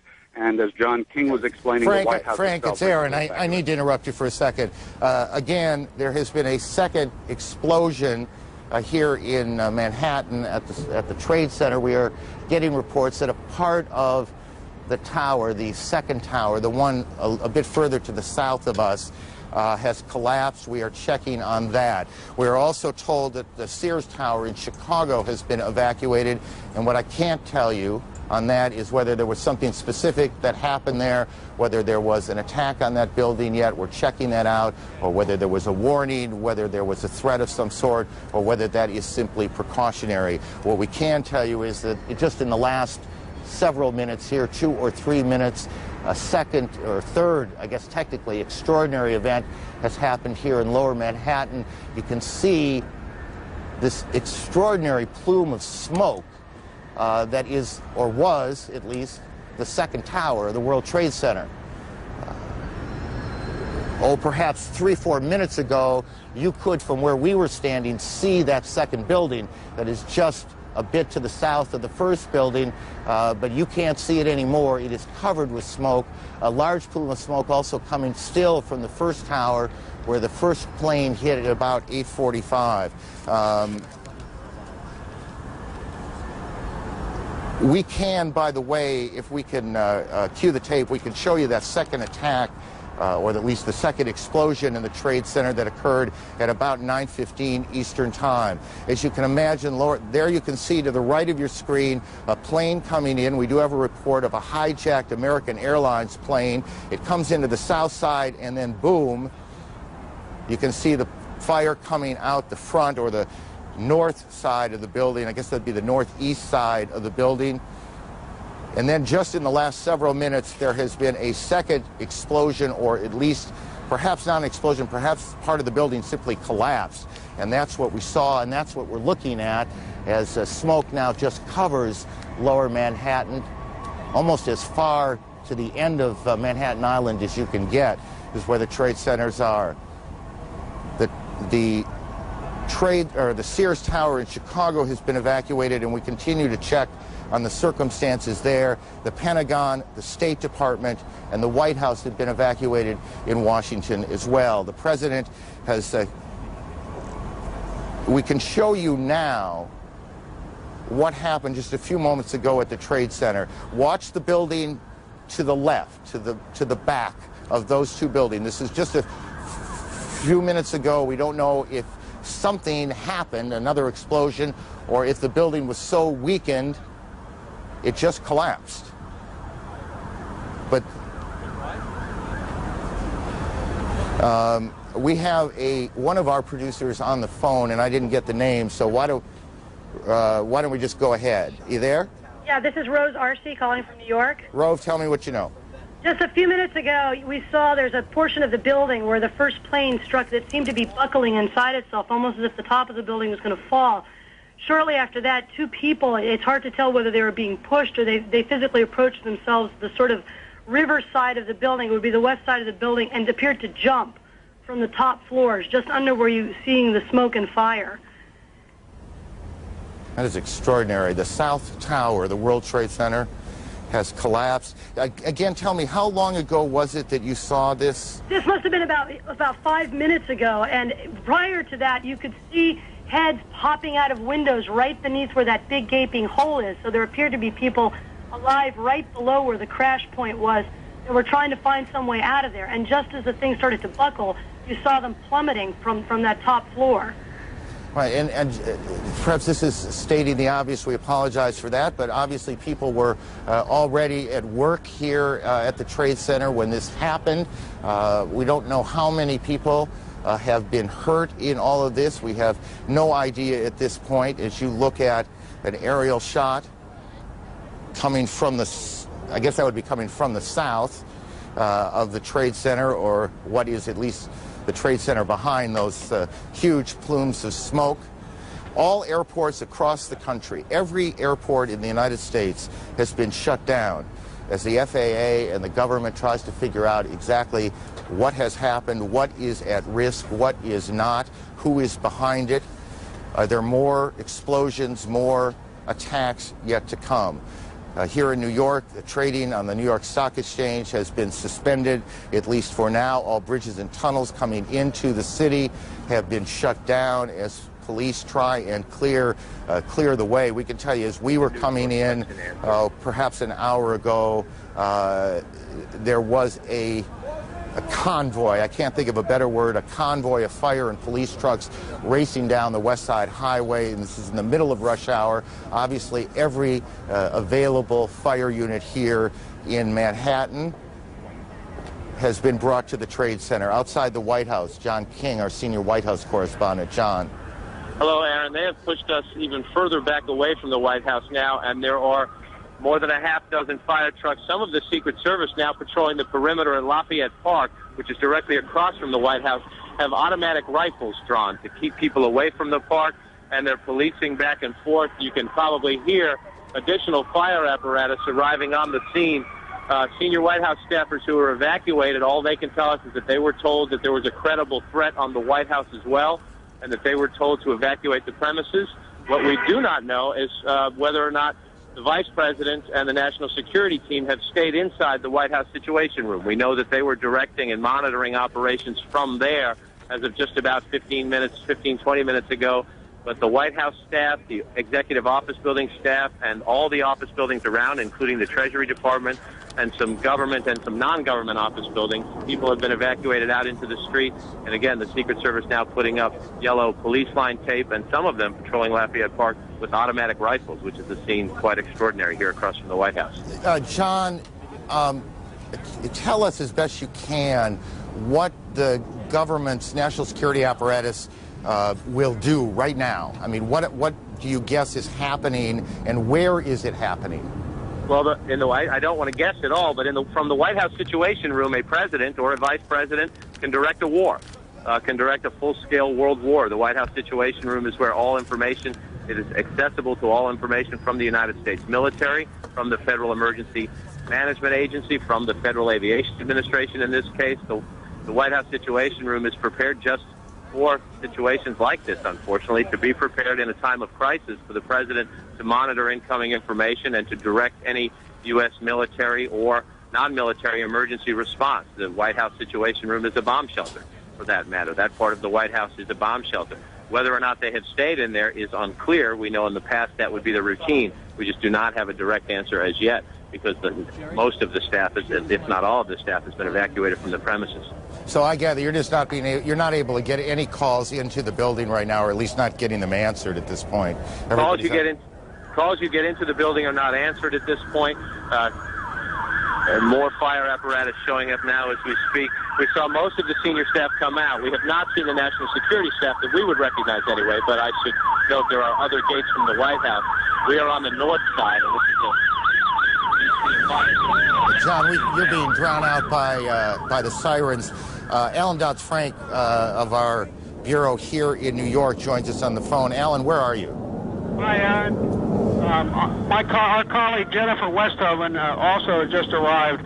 She was closer to the building. I'm just south of Canal Street, about 10 blocks north of World Trade Center. And just before 10 o'clock, parts of the building began peeling away. People started screaming. Jennifer tells me, because she was a little closer to the building, that the police began yelling, "Run, run!" And thousands of people started running away from the buildings as they were falling. That was, of course, followed by a onrush of ambulances and special police vehicles. Some people have told us, although I can't confirm this, that dozens of stories of the building have fallen away, maybe down as low as the 30th floor. Let's get in, Mike. And again, just because we lost a little bit at the beginning, where are you physically now? This is I'm just south of the Holland Tunnel in downtown Manhattan, perhaps 10 to 15 blocks north of the World Trade Center. Got it. And the pictures that our viewers are looking at, this was that collapse of the South Tower. Correct. Just a few minutes ago here in New York. Yes, and moments after that, people began running toward us. Jennifer Westhoven, who normally is at the stock exchange, was only about 5 blocks away, and she saw the same thing. Alan, thank you. Let me go to one of New York's deputy mayors, Randy, the former deputy mayor. What are you hearing, Randy? I only know what I have seen on television. I've tried to talk to some friends. Here we go. Hand me the microphone. There we go. I only know what I've heard on television. I've tried to speak to some friends. Obviously, phone lines, communication is difficult. Nothing prepares you in life for a senseless tragedy like this one, but there is no city better prepared to deal with such emergency situations than New York City. Tell me, based on the plan, what is happening 30 blocks away? Sure. Mayor Giuliani established early on an Office of Emergency Management to coordinate all the government agencies involved. So you have coordinated leadership of police, fire, health, all the city agencies responding to that emergency. They've planned for this kind of event. Unfortunately, this is not a unique occurrence in the life of New York City or our country. Tragedies like this have happened. It may not be a unique occurrence, but it is a very rare and extraordinary one. It is extraordinary, right. And therefore,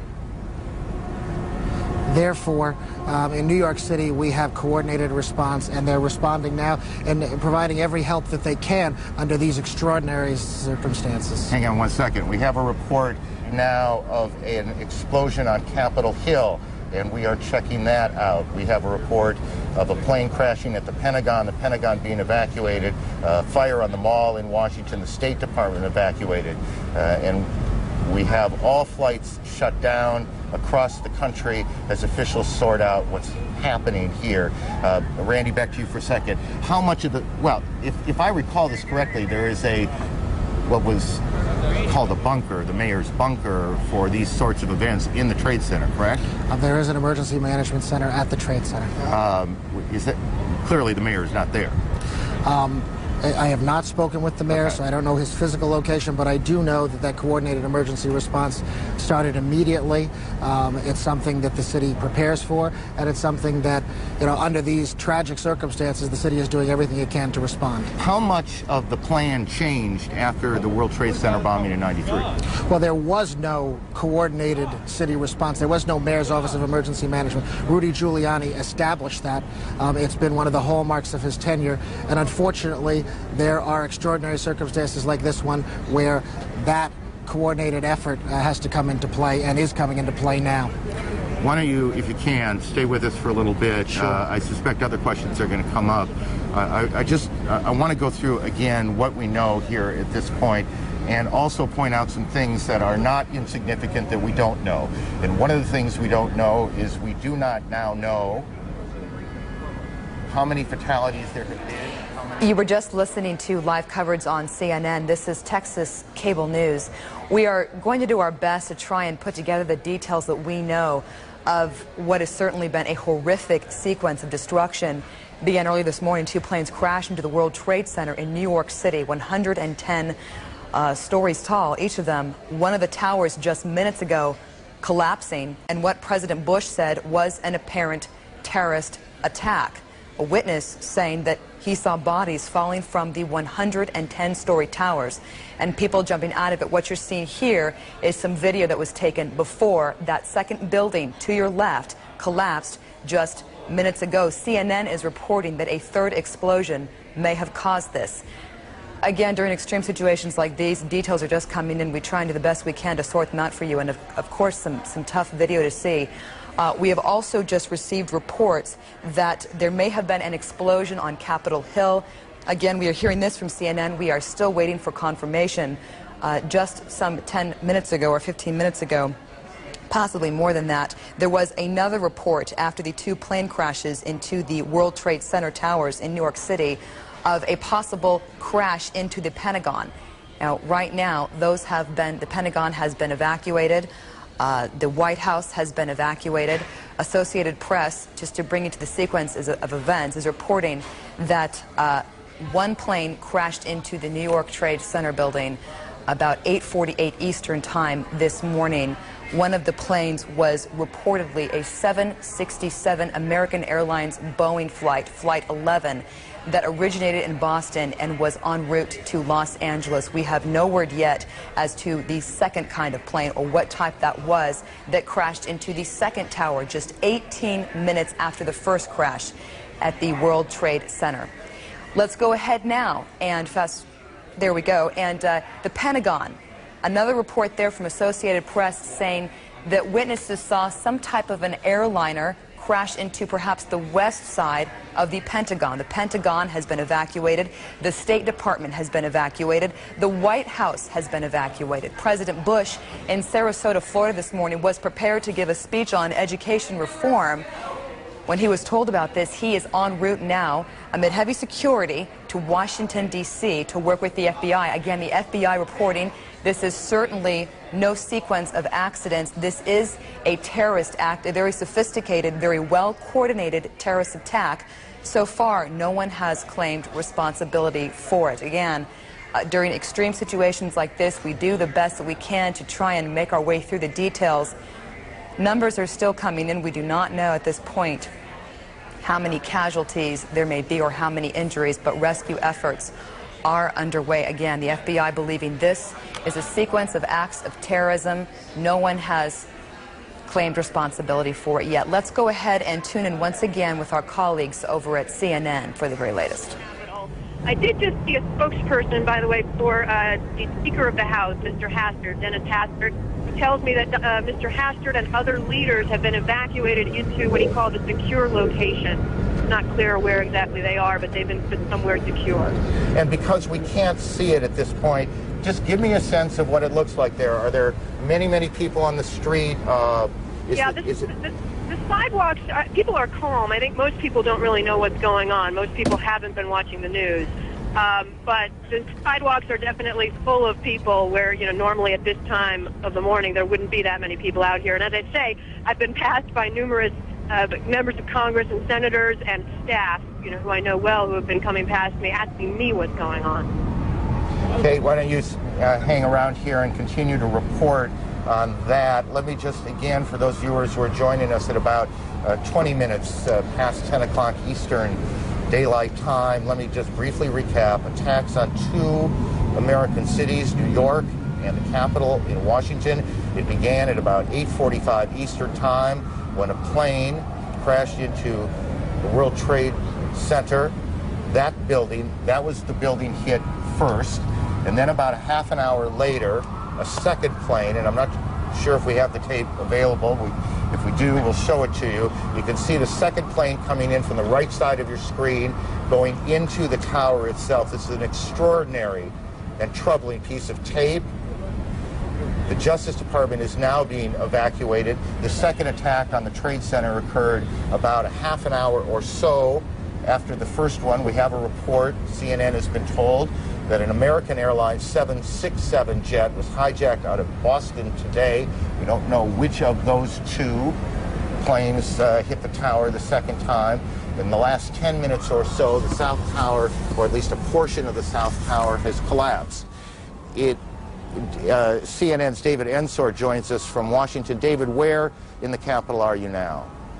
Well, Aaron, I'm in our bureau, but I have on the telephone with me Barbara, who is the wife of a friend of mine and who is an eyewitness to exactly what happened at the Pentagon. Barbara, can you hear me all right? Yes, I can hear you. Well, what exactly did you see? Let's look at the Pentagon now as you describe what exactly happened at the Pentagon this morning. As we were driving into town on 395, there was an exit. We were trying to get off the exit for the Memorial Bridge. Off to the left-hand side was a commercial plane that came in and was coming too fast and too low. And the next thing we saw was it go down below the side of the road, and we just saw the fire that came up after that. How large was the explosion? It was large. Was there sound as well? That I can't verify because the windows were up in the vehicle. Was it clear to you what had happened? Yes, definitely. So you believe it was a commercial airliner that was hitting the Pentagon? Yes, and I'm not sure exactly where the Pentagon was in relationship to where the plane went down. You know, but they are relatively close to one another. Whether it hit any part of that Pentagon, I'm not sure. How low was the plane? When it was coming down? Yeah. It was coming down on less than a 45-degree angle and coming down toward the side of the 395. And when it came down, it just missed the 395 and went down below it, and then you saw the fire come up from it. Were you able to see what kind of plane or what airline it belonged to? No, I did not see what kind of an airline. I just assumed because we were so close to the airport, it was coming into land. But it seemed awfully low to you? Yes, and fast. How big was the fireball? I'm spatially challenged at times, and it was pretty big. What did you think was happening? I know that hit the ground and exploded. Were you frightened yourself? Yes. Yes. Everybody stopped the cars, and we all got out of it and so forth. Right. Well, thank you very much. Thank you. Appreciate your talking to us. Aaron, back to you. David, thank you. CNN's David Ensor in Washington. CNN's Brian Palmer joins us on the phone from here in Manhattan. Brian, why don't you begin by telling me where you are? We are in front of the criminal courthouse after being pushed north slightly. We watched one of the towers of the World Trade Center disappear from the skyline. It basically folded into itself in a plume of gray smoke. A crowd of thousands of people dashed up Broadway, followed by emergency services personnel. That's all we know now. We're watching the plume of smoke and debris just sort of waft across lower Manhattan, and people are lining up at this payphone behind me trying to find out whether their relatives are safe. Let me just briefly go to Randy. Randy, just look out there and tell me what you're thinking when you see what now appears that at least part of one of the landmark buildings in this city, one of the most recognizable buildings in the country, is gone. It's the kind of moment you hope will never come. When you have been in government, when you care as much about this city and this country as a mayor like Rudy Giuliani does, it's a moment you pray will never come, and you pray for the families of anyone affected by this tragedy. But as a city, you know, we come together and our emergency services provide every support they can in the face of such a senseless tragedy. It is an unbelievable scene as Incredible. You look down. I mean, we stand here at some point every day looking out at this city this time of year. It's extraordinarily pretty, and you see those two buildings high above lower Manhattan, and you look out there today and you see this gaping hole in one of them, these plumes of smoke that continue to pour from the scene, and you know that there's nothing behind. That second tower, or at least parts of it, are gone. We join now one of our affiliates, WNYW, and their coverage here in New York.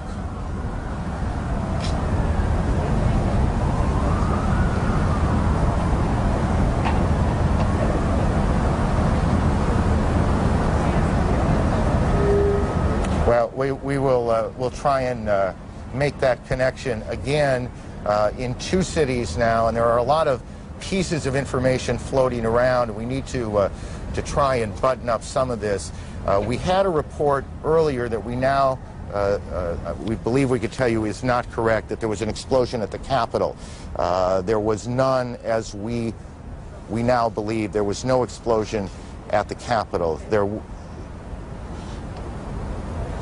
Air travel routed to Canada has been international flights going into the United States or into Canada, guys. Into the United States. International flights headed for the United States are being sent to Canada now, to airports there, as all air traffic in the United States has come to a halt. The FAA has shut down every airport in the country, and to our knowledge, and this is to the best of our memory, that has never happened before. We're starting to get some pictures of the scene from the ground here in Manhattan. Again, this all started about almost an hour and a half ago, I guess, a little more than that. This is a live picture of the scene now. We have crews on the ground, and they've been trying to get tape back so we can show you the situation on the ground. As you can imagine, literally, thousands of police, fire, rescue officials have converged on the scene. There are, and we don't know how many, injured to be tended to be taken to hospitals, and we continue to check hospitals to find out how many, the extent of injuries. We do not yet know how many fatalities. I've never heard of that outfit before either, but there is the scene. This is tape now from WABC here in New York. Their crews shot this picture as you see fire trucks and firefighters, rescue personnel at the Trade Center about 30 blocks from where we are right now. And you can see these huge columns of smoke coming off of the front tower and then a bit from the back. As you see, again, the crews working their way towards the tower themselves. It was 1993 that I suspect many of these same firefighters converged on these very same towers after the bombing in the garage level.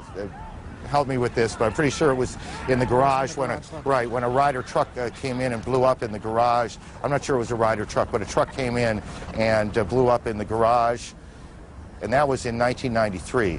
Center, we heard a big bang, and then we saw smoke coming out, and everybody started running out, and we saw the plane on the other side of the building, and there was smoke everywhere, and people are jumping out the windows. Over there, they're jumping out the windows, I guess because they're trying to save themselves. I don't know. And I don't know, everybody just doesn't know where to go. They won't everything is blocked off. You can't even, they're telling us to get out, but there's nowhere to go. And then I heard that another plane hit, and if you go over by there, you can see the people jumping out the window. They're jumping out the window right now. Oh my God. All right, ma'am, thank you. That is one of the witnesses to these extraordinary events this morning here in New York. Again, and I know that for many of you, you've heard this a lot, but I think it's important as people join us as they do in moments like this. They are coming in all the time, that there have been attacks in two American cities, New York and in Washington.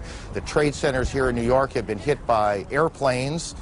In Washington, there is a large fire at the Pentagon. The Pentagon has been evacuated. And there's, you can see, perhaps the second tower, the front tower, the top portion of which is collapsing. Good Lord.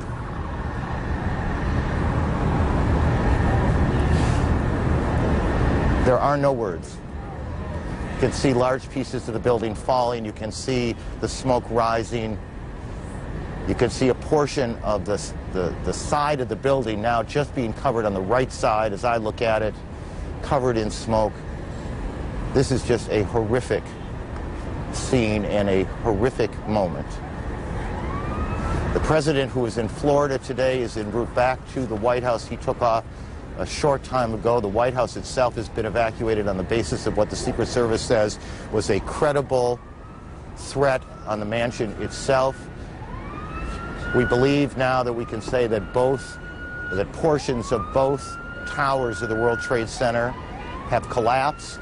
Whether there were second explosions, that is to say explosions other than the planes hitting them, that caused this to happen, we cannot tell you. Rose Arce, one of our CNN producers, is on the phone. Rose, what do you got? I'm about a block away, and there were several people that were hanging out the windows right below where the plane crashed, when suddenly you saw the top of the building start to shake, and people began leaping from the windows in the north side of the building. You saw two people at first plummet, and then a third one, and then the entire top of the building just blew up, and splinters of debris are falling on the street. Where I'm right now, there's a thick plume of smoke, and you can see crowds of people, including emergency service workers and police officers, running from the scene, screaming. And there's a school nearby where there were kids in the schoolyard. That has been emptied out, and they're running up the street now, too. The whole sort of the neighborhood, I'd say several blocks up, is covered by this almost powdery smoke.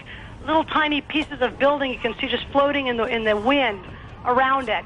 It's almost like a huge cloud had kind of enveloped that part of lower Manhattan.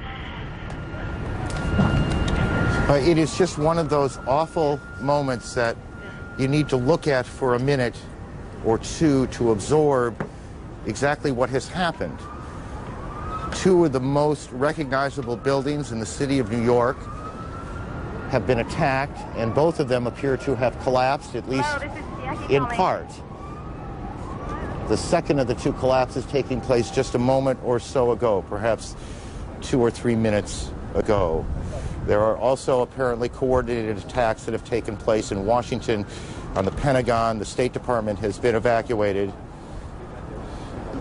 Just a few moments ago, as we said, and perhaps 20 minutes after the first tower collapsed, we turned around and saw what looked like sparks falling, and then the top part of tower number 1 collapsing. These are shots from the ground of that scene. There have been frantic efforts to get people out of the tower. Now this is tape, and you can see now whether that was an explosion or exactly what happened that caused that second tower to collapse. We cannot tell you. CNN's Kelly Wallace is on the phone with us. Kelly, where are you? What can you tell us? Aaron, I'm just about 4 blocks north of the location of where the World Trade Center was standing. I was actually en route to the command center, people really staring in disbelief. And then as you saw, of course, the pictures watching that tower come down, people just couldn't believe their eyes. Okay. You're watching live coverage of the reported terrorist attacks on U.S. cities, New York City and Washington, D.C. on Texas Cable News. We are now joined by Dave Cassidy of our Belo, Washington Bureau. Dave, are you there? Can you hear me? Yes, I am. Dave, we heard reports, or we actually read reports from Associated Press in terms of Washington, D.C., that there was an explosion at the Pentagon and possibly that was caused by another plane crashing into the Pentagon. Can you confirm that? I can only tell you what the FAA is saying. It is saying of some kind of aircraft crashed into the Pentagon. The pictures that you may be seeing, if you've been watching, there is smoke coming from the Pentagon building. There are conflicting reports as to whether this craft, whatever it was, hit the ground outside the Pentagon and then exploded, or whether it actually hit the building itself. However, there's been smoke billowing from the Pentagon now for, I'm guessing around 45 minutes. That is the only building in Washington so far that has actually been hit by something. All right, because I did want to get to that. CNN had reported just a short time ago, possibly 20 minutes ago, that there was possibly another explosion in the Capitol, but you're saying that that did not happen. I can almost for sure tell you that right now that was an unconfirmed and incorrect report about the Capitol. However, we are hearing that the State Department was evacuated possibly because of some device at the State Department. There are unconfirmed, and we have to stress that, reports that some sort of small device went off at the State Department, but that is not confirmed at this point. Most of the government buildings in Washington are being evacuated as a precaution. The only confirmed attack, because you can see the smoke billowing from the building, is the Pentagon. We are also hearing, in fact, from Associated Press that there was a credible threat against the White House, and of course the White House being evacuated. Dave, what do you know about that? That's the Secret Service says that the building itself was, as you just said, a credible threat to be some sort of target, as was apparently the U.S. Capitol building, as was the State Department. So most of the familiar government buildings, the Treasury building next door to the White House, the ones that aren't being officially ordered to evacuate are probably being unofficially ordered. The streets outside our building here are full of cars that aren't moving, people who are on foot. It would not be an overstatement to say I think that most people, except news people in D.C., are trying to get out of here. Obviously a frantic scene there, as we're seeing in New York City as well. Can you tell us anything about injuries from the explosion at the Pentagon? There are no confirmed reports of injuries at the Pentagon.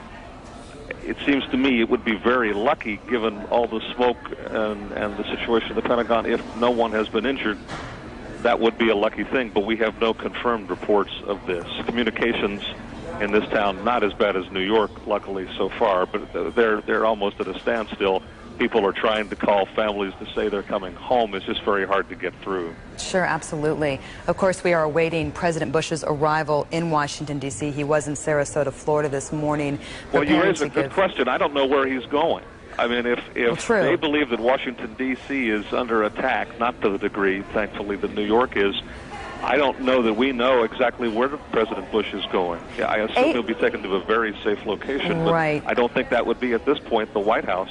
Associated Press had reported earlier that he was, in fact, en route to Washington, D.C., but as you mentioned, we don't know now again if that's for sure. We're still waiting for confirmation on that. We did hear him speak a short time ago. I don't think it's alarmist to suggest that they're going to be very careful about where they take the President of the United States. Absolutely. What else can you tell us from your vantage point in Washington, D.C.? What I can tell you is that it is very confused, but luckily nothing on the scale here that's happening in New York. We don't have buildings collapsing. There was a plane of some kind reported to have hit the Pentagon, and while we'll get more information about how bad that is, it is in itself not as horrid as what we've been seeing in New York. And you know, Dave, we were hearing some reports also from CNN, or perhaps from a witness who was on CNN, that said that a plane was seen over the White House, which I believe is a no-fly zone, correct? My guess is that would be whatever plane came into the Pentagon. Those of you who visited Washington, D.C. know that the Pentagon is across the Potomac River in northern Virginia. But it's only maybe a mile from the White House. I mean, it's not physically that far away. If some kamikaze-style pilot were flying low enough to hit the Pentagon, and did, that plane would have crossed, or could have crossed, over areas near the White House, because it's not that far from the White House to the Pentagon.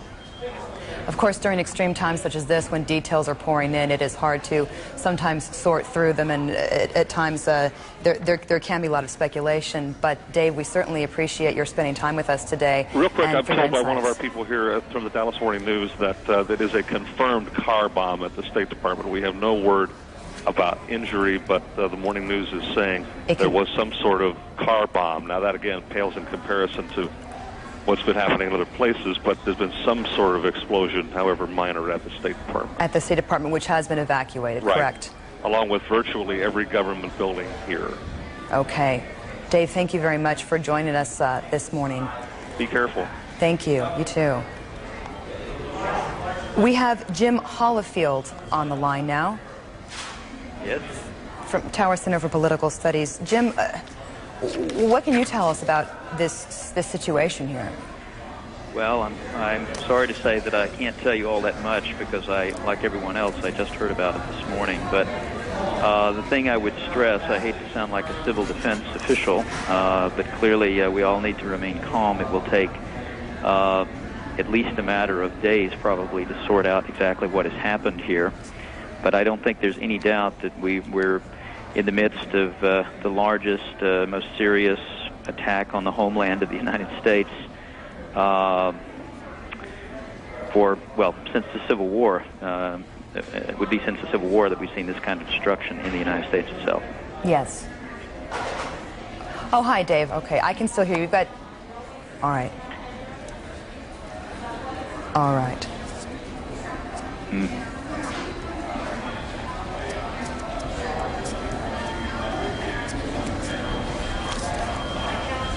All right. I have just received word from Dave Cassidy, who again came from our Belo, Washington Bureau. Dave says that part of the Pentagon has collapsed either from an explosion or a direct hit. You will recall that it was just probably a little more than an hour ago that there was some kind of an explosion at the Pentagon. Associated Press had reported witnesses seeing an airliner possibly fly into the Pentagon, something similar to what we did see even earlier at the World Trade Center towers in New York. Again, we're still waiting for confirmation on that, but again, Dave Cassidy from our Belo, Washington Bureau just reports a minute ago that part of the Pentagon collapsed from an explosion or a direct hit. We're going to try and learn a little bit more about that.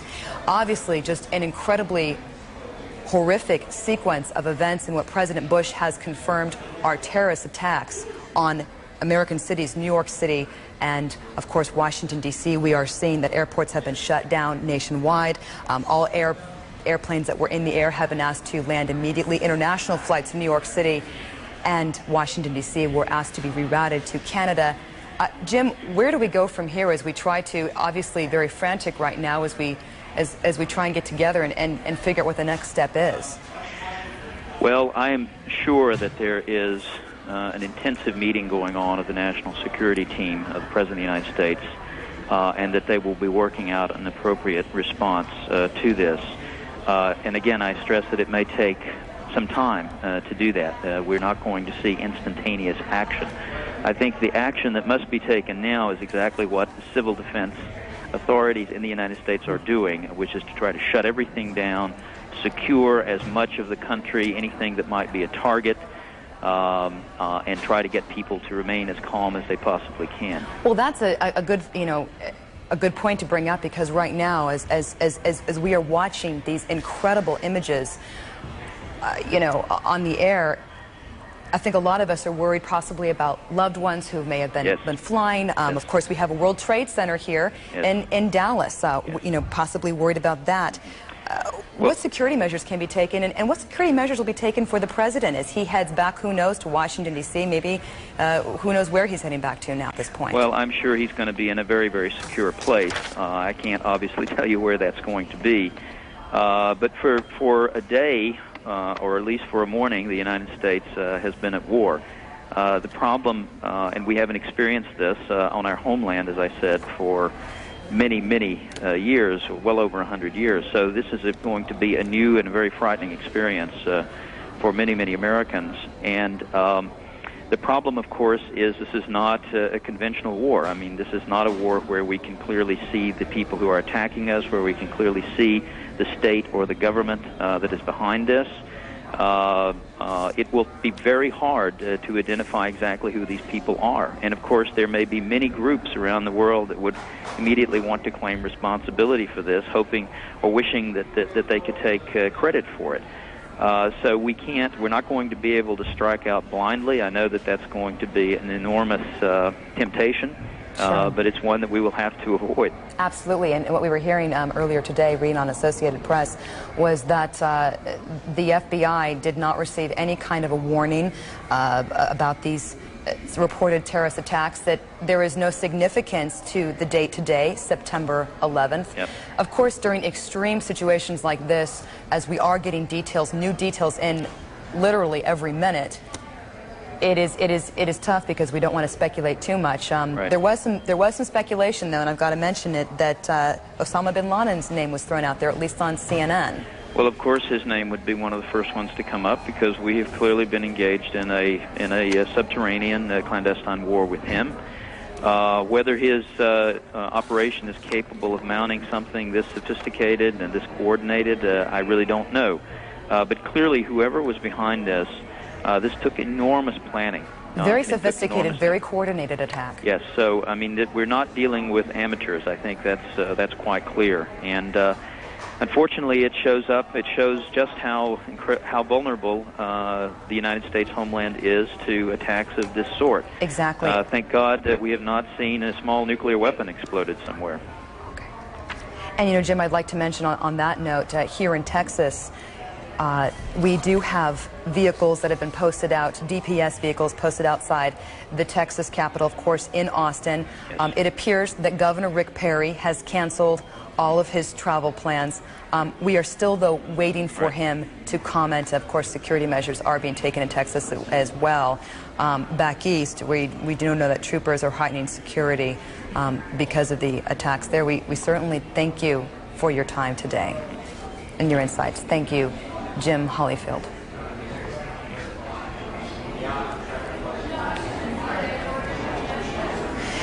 We have Dr. Fred Zuckner, a psychologist from the University of Dallas, on the line. Dr. Zuckner, thank you very much for joining us. You're welcome, Alex.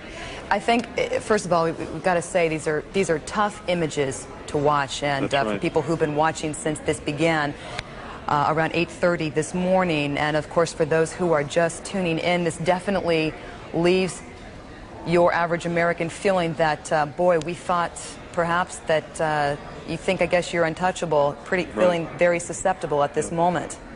That feeling of safety has been shaken dramatically. And so I'm sure some people, many people, in fact, most people are probably in shock or some form of it just watching these terrible images and trying to understand the magnitude of this disaster. An incredible sequence of horrific events beginning with the New York World Trade Center this morning. And obviously a very tough time for people who are wondering about loved ones who may have been on certain flights, who may be traveling now. That's right. What kind of advice would you have for them? Well, obviously they need to find out as much as they can and just wait for the information to filter out of the chaos. And I think the thing to do is to be in touch with family and others that you can reach and just get that family network, that network of friends and family and others together so that you share the strength of the family. Call on those people that you know can help and share, and then just, I think the best thing to do is wait and try to keep that communication going as much as you can.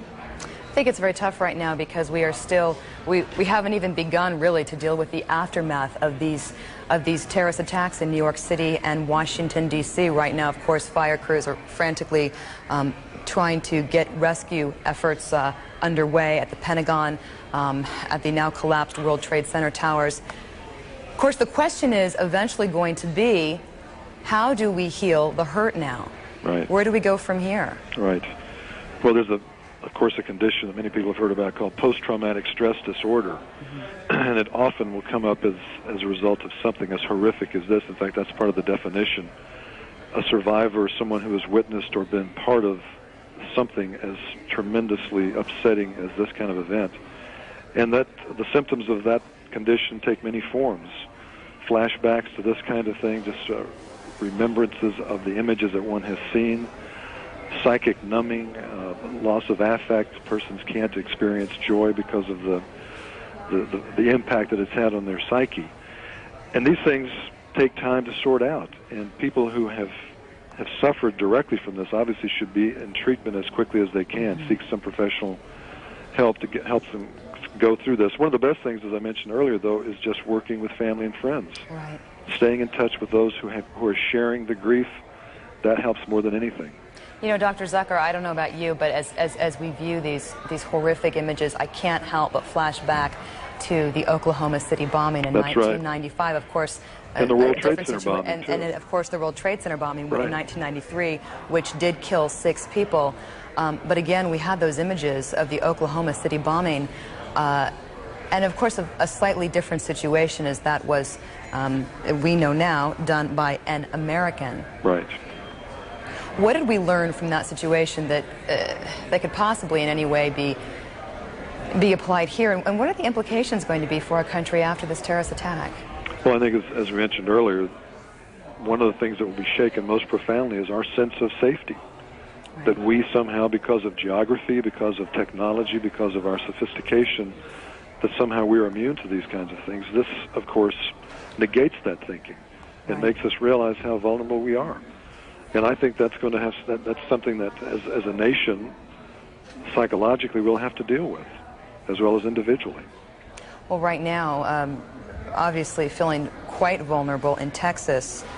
Street access to the state capitol building has been shut down. People are still in the Capitol and still walking around the Capitol. We have had no comment yet from Governor Rick Perry, but we can tell you on our home front that he has canceled all of his travel plans. We can also tell you that extra security vehicles have been posted outside the Capitol in Austin, heightening security here in Texas.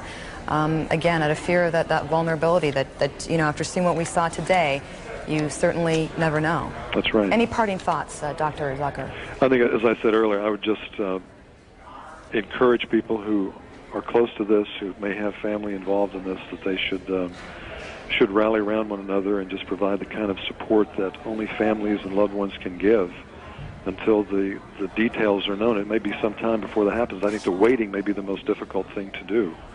And I would just encourage folks to be in touch with those who can help them. Ministers, clergy, others who have that kind of skill, I think should be available. If we can do that, obviously we're going to be doing that for our students here at the University of Dallas, and I would encourage all of us in those professions to be available, to be on call, to help when they're needed. Dr. Zucker, we certainly thank you for your insights this morning, for spending some time with us. Certainly do appreciate it. Thank you, Dr. Zucker. Let's go ahead and listen in again to CNN. Washington. But we do know that another plane has crashed, this one about 80 miles south of Pittsburgh, or at least to the southeast of Pittsburgh. Rose Arce, one of our producers here in New York, joins us on the phone. Rose, what do you have that's new? Yes, just a while ago, I think you saw that collapse of the top of the World Trade Center. Well, it looks like a large chunk of that debris has hit a building very close by, about 2 blocks away next to an elementary school, causing another explosion. So for the last few minutes, I've been watching people running from that direction. There was one man, I'm not child, but you saw on the street. I've seen several emergency service workers carrying other emergency service workers from the scene. There's a haze everywhere. It's very, very difficult to see, but there has been the whole area has been covered by soot and ash, such that it looks almost like snow. So as people are coming up the street running from the scene of this new explosion, you can see them slipping on the ash and literally having to drag each other up the street. There's an incredible amount of panic down here in downtown Manhattan as people are realizing that they really need to leave the area entirely after spending the last hour or so just watching this from afar. Rose, stay with us. Terrific work. Let me throw another couple of pieces of information out as we continue to put this all together into a straight line if we can. The United Nations has been evacuated. The United Nations building on the east side of Manhattan has been evacuated. The city is in, this is election day, a primary election for mayor and city council races here in New York. That election has been postponed until further notice. Obviously, we are in the middle of an extraordinary catastrophe that started about 8:45 Eastern Time here in New York when one plane crashed into one of the towers of the World Trade Center. About a half an hour after that, as people were converging, as fire and police and rescue teams were converging on the scene, a second plane appeared to the west of the Trade Center buildings and slammed into the second tower. That's what you just saw. Fire shooting out the north and east side of the tower. Shortly after that, we began to get reports of events taking place in Washington. An explosion which first came to us as a fire at the Pentagon. Now there's a report of a second hijacked plane heading towards the Pentagon. It is believed that one of the planes, perhaps both, but one of them, we have been told, was an American Airlines 767 that hit one of the Trade Center towers. About a half an hour after that, perhaps a little bit longer, lose track of time a little bit in these situations, the first tower, or let me correct that, the south tower, the second tower, the one to the left, collapsed. It collapsed in a cascade of smoke and spark. And what we cannot tell you is if there was a second explosion that caused that collapse, or if it was simply, that's the first one, that's the south tower collapsing. And that was about a half hour, give or take, after the planes hit the tower. Then shortly after that, just as the smoke was starting to clear away, the second tower, and that's what you're looking at now. Again, this was not very long ago, 10, 15 minutes ago. The second tower, it almost looks like one of those implosions of buildings that you see, except there is nothing controlled about this. This is devastation. How many people? There are 50,000 people who normally go to work in the Trade Center buildings. How many of those people had arrived already? How many of those people were trapped on the upper stories? How many of those people have been hurt? How many of those people died? We cannot tell you now. We can tell you that hospitals throughout the New York area are receiving literally hundreds of patients. And they are performing triage. They are trying to figure out who could be treated, who needs help first. This is sort of standard operating procedure. We are just being told now that Israel has evacuated all its diplomatic missions around the world. Israel has evacuated its missions. We are told now that Yasser Arafat has condemned these attacks, and we don't know yet who's behind them. Britain has condemned these attacks. Germany has convened its National Security Council, and we will check and see if events are going on in those places or if that is simply a reaction to what has gone on here in Washington and in New York. CNN's Gene Meserve joins us on the phone from Washington. Gene. K Street, which is one of the major thoroughfares here in Washington, it is absolute gridlock. It takes about... We are now about to be joined by Eileen Hawley from the Johnson Space Center in Houston. Eileen, can you hear us? I can hear you. Eileen, I understand that about 5,000 employees there are about to be evacuated from the building. Can you tell us what's going on there?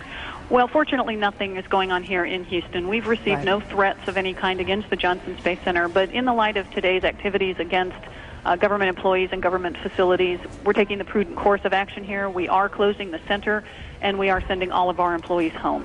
Eileen, this is Tracy Johnson with TXCN. We also have received word that there is a space shuttle in orbit, and what's interesting is that we were hearing that as it was passing over like the New York area, it could actually see what was taking place. You know, I don't know. It's actually the International Space Station, which is always in orbit currently. We do have a 3-person crew on board the space station. I have not heard from them if they actually could see any of the damage, and I'm being told now that, yes, they could see the damage. They have, of course, been advised of what is going on currently here on the ground, and they have been advised that everyone is evacuating the center here in Houston as a safety measure. Well, Eileen, by closing the control center, what does that mean for the space shuttle that is in orbit? Does that affect it in any way, or...? No, the space station will be just fine. Honestly, I could not tell you whether we will maintain a skeleton staff here. They can also maintain communications through the control center that's located outside of Moscow because, of course, this is an international partnership. So their activities will largely be unaffected by all of this, and we will continue to give them information because they're going to have a keen interest in this. Eileen, as your thousands of employees are evacuated there from the Johnson Space Center in Houston, of course, what is the feeling there among the employees? I think, along with everyone else throughout the country, they're probably stunned and outraged by the attack. Things here are very calm. People are simply, we've told all of our folks that they need to go home. They need to check with friends and family on the East Coast. If they feel like they need to do that, we're offering, of course, the assistance of our employee assistance program for employees who are deeply affected by this. But by and large, there's no sense of panic here. There's no sense of urgency. This is just, it's the prudent thing to do. We owe our employees that level of care. Absolutely. Eileen, thank you very much for joining us. Thank you very much. And, of course, there are some other safety precautions that are being taken in Texas in the wake of this sequence of terrorist attacks and destruction. Streets leading to the Capitol in Austin have been shut down. Governor Rick Perry has canceled his travel plans.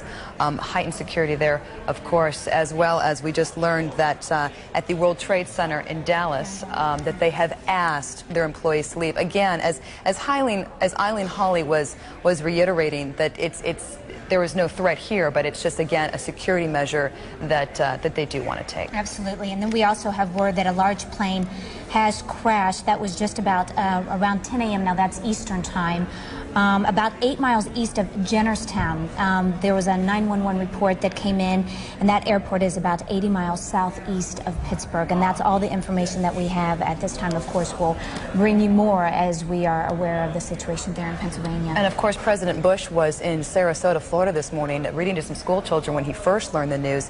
He did get a chance to speak about what he has said now are terrorist attacks. As for Governor Rick Perry, we have learned that he'll be speaking around noon, and of course we'll try and carry that live for you here on Texas Cable News. I want to talk a little bit about what President Bush said as he is now on his way, perhaps back to Washington, D.C. But he said that, of course, terrorist attacks will not be tolerated. Let's go ahead and listen in. Ladies and gentlemen, this is a difficult moment for America. I unfortunately will be going back to Washington after my remarks. Secretary of Rod Page and Lieutenant Governor will take the podium and discuss education. I do want to thank the folks here at Booker Elementary School for their hospitality. Today we've had a national tragedy. 2 airplanes have crashed into the World Trade Center in an apparent terrorist attack.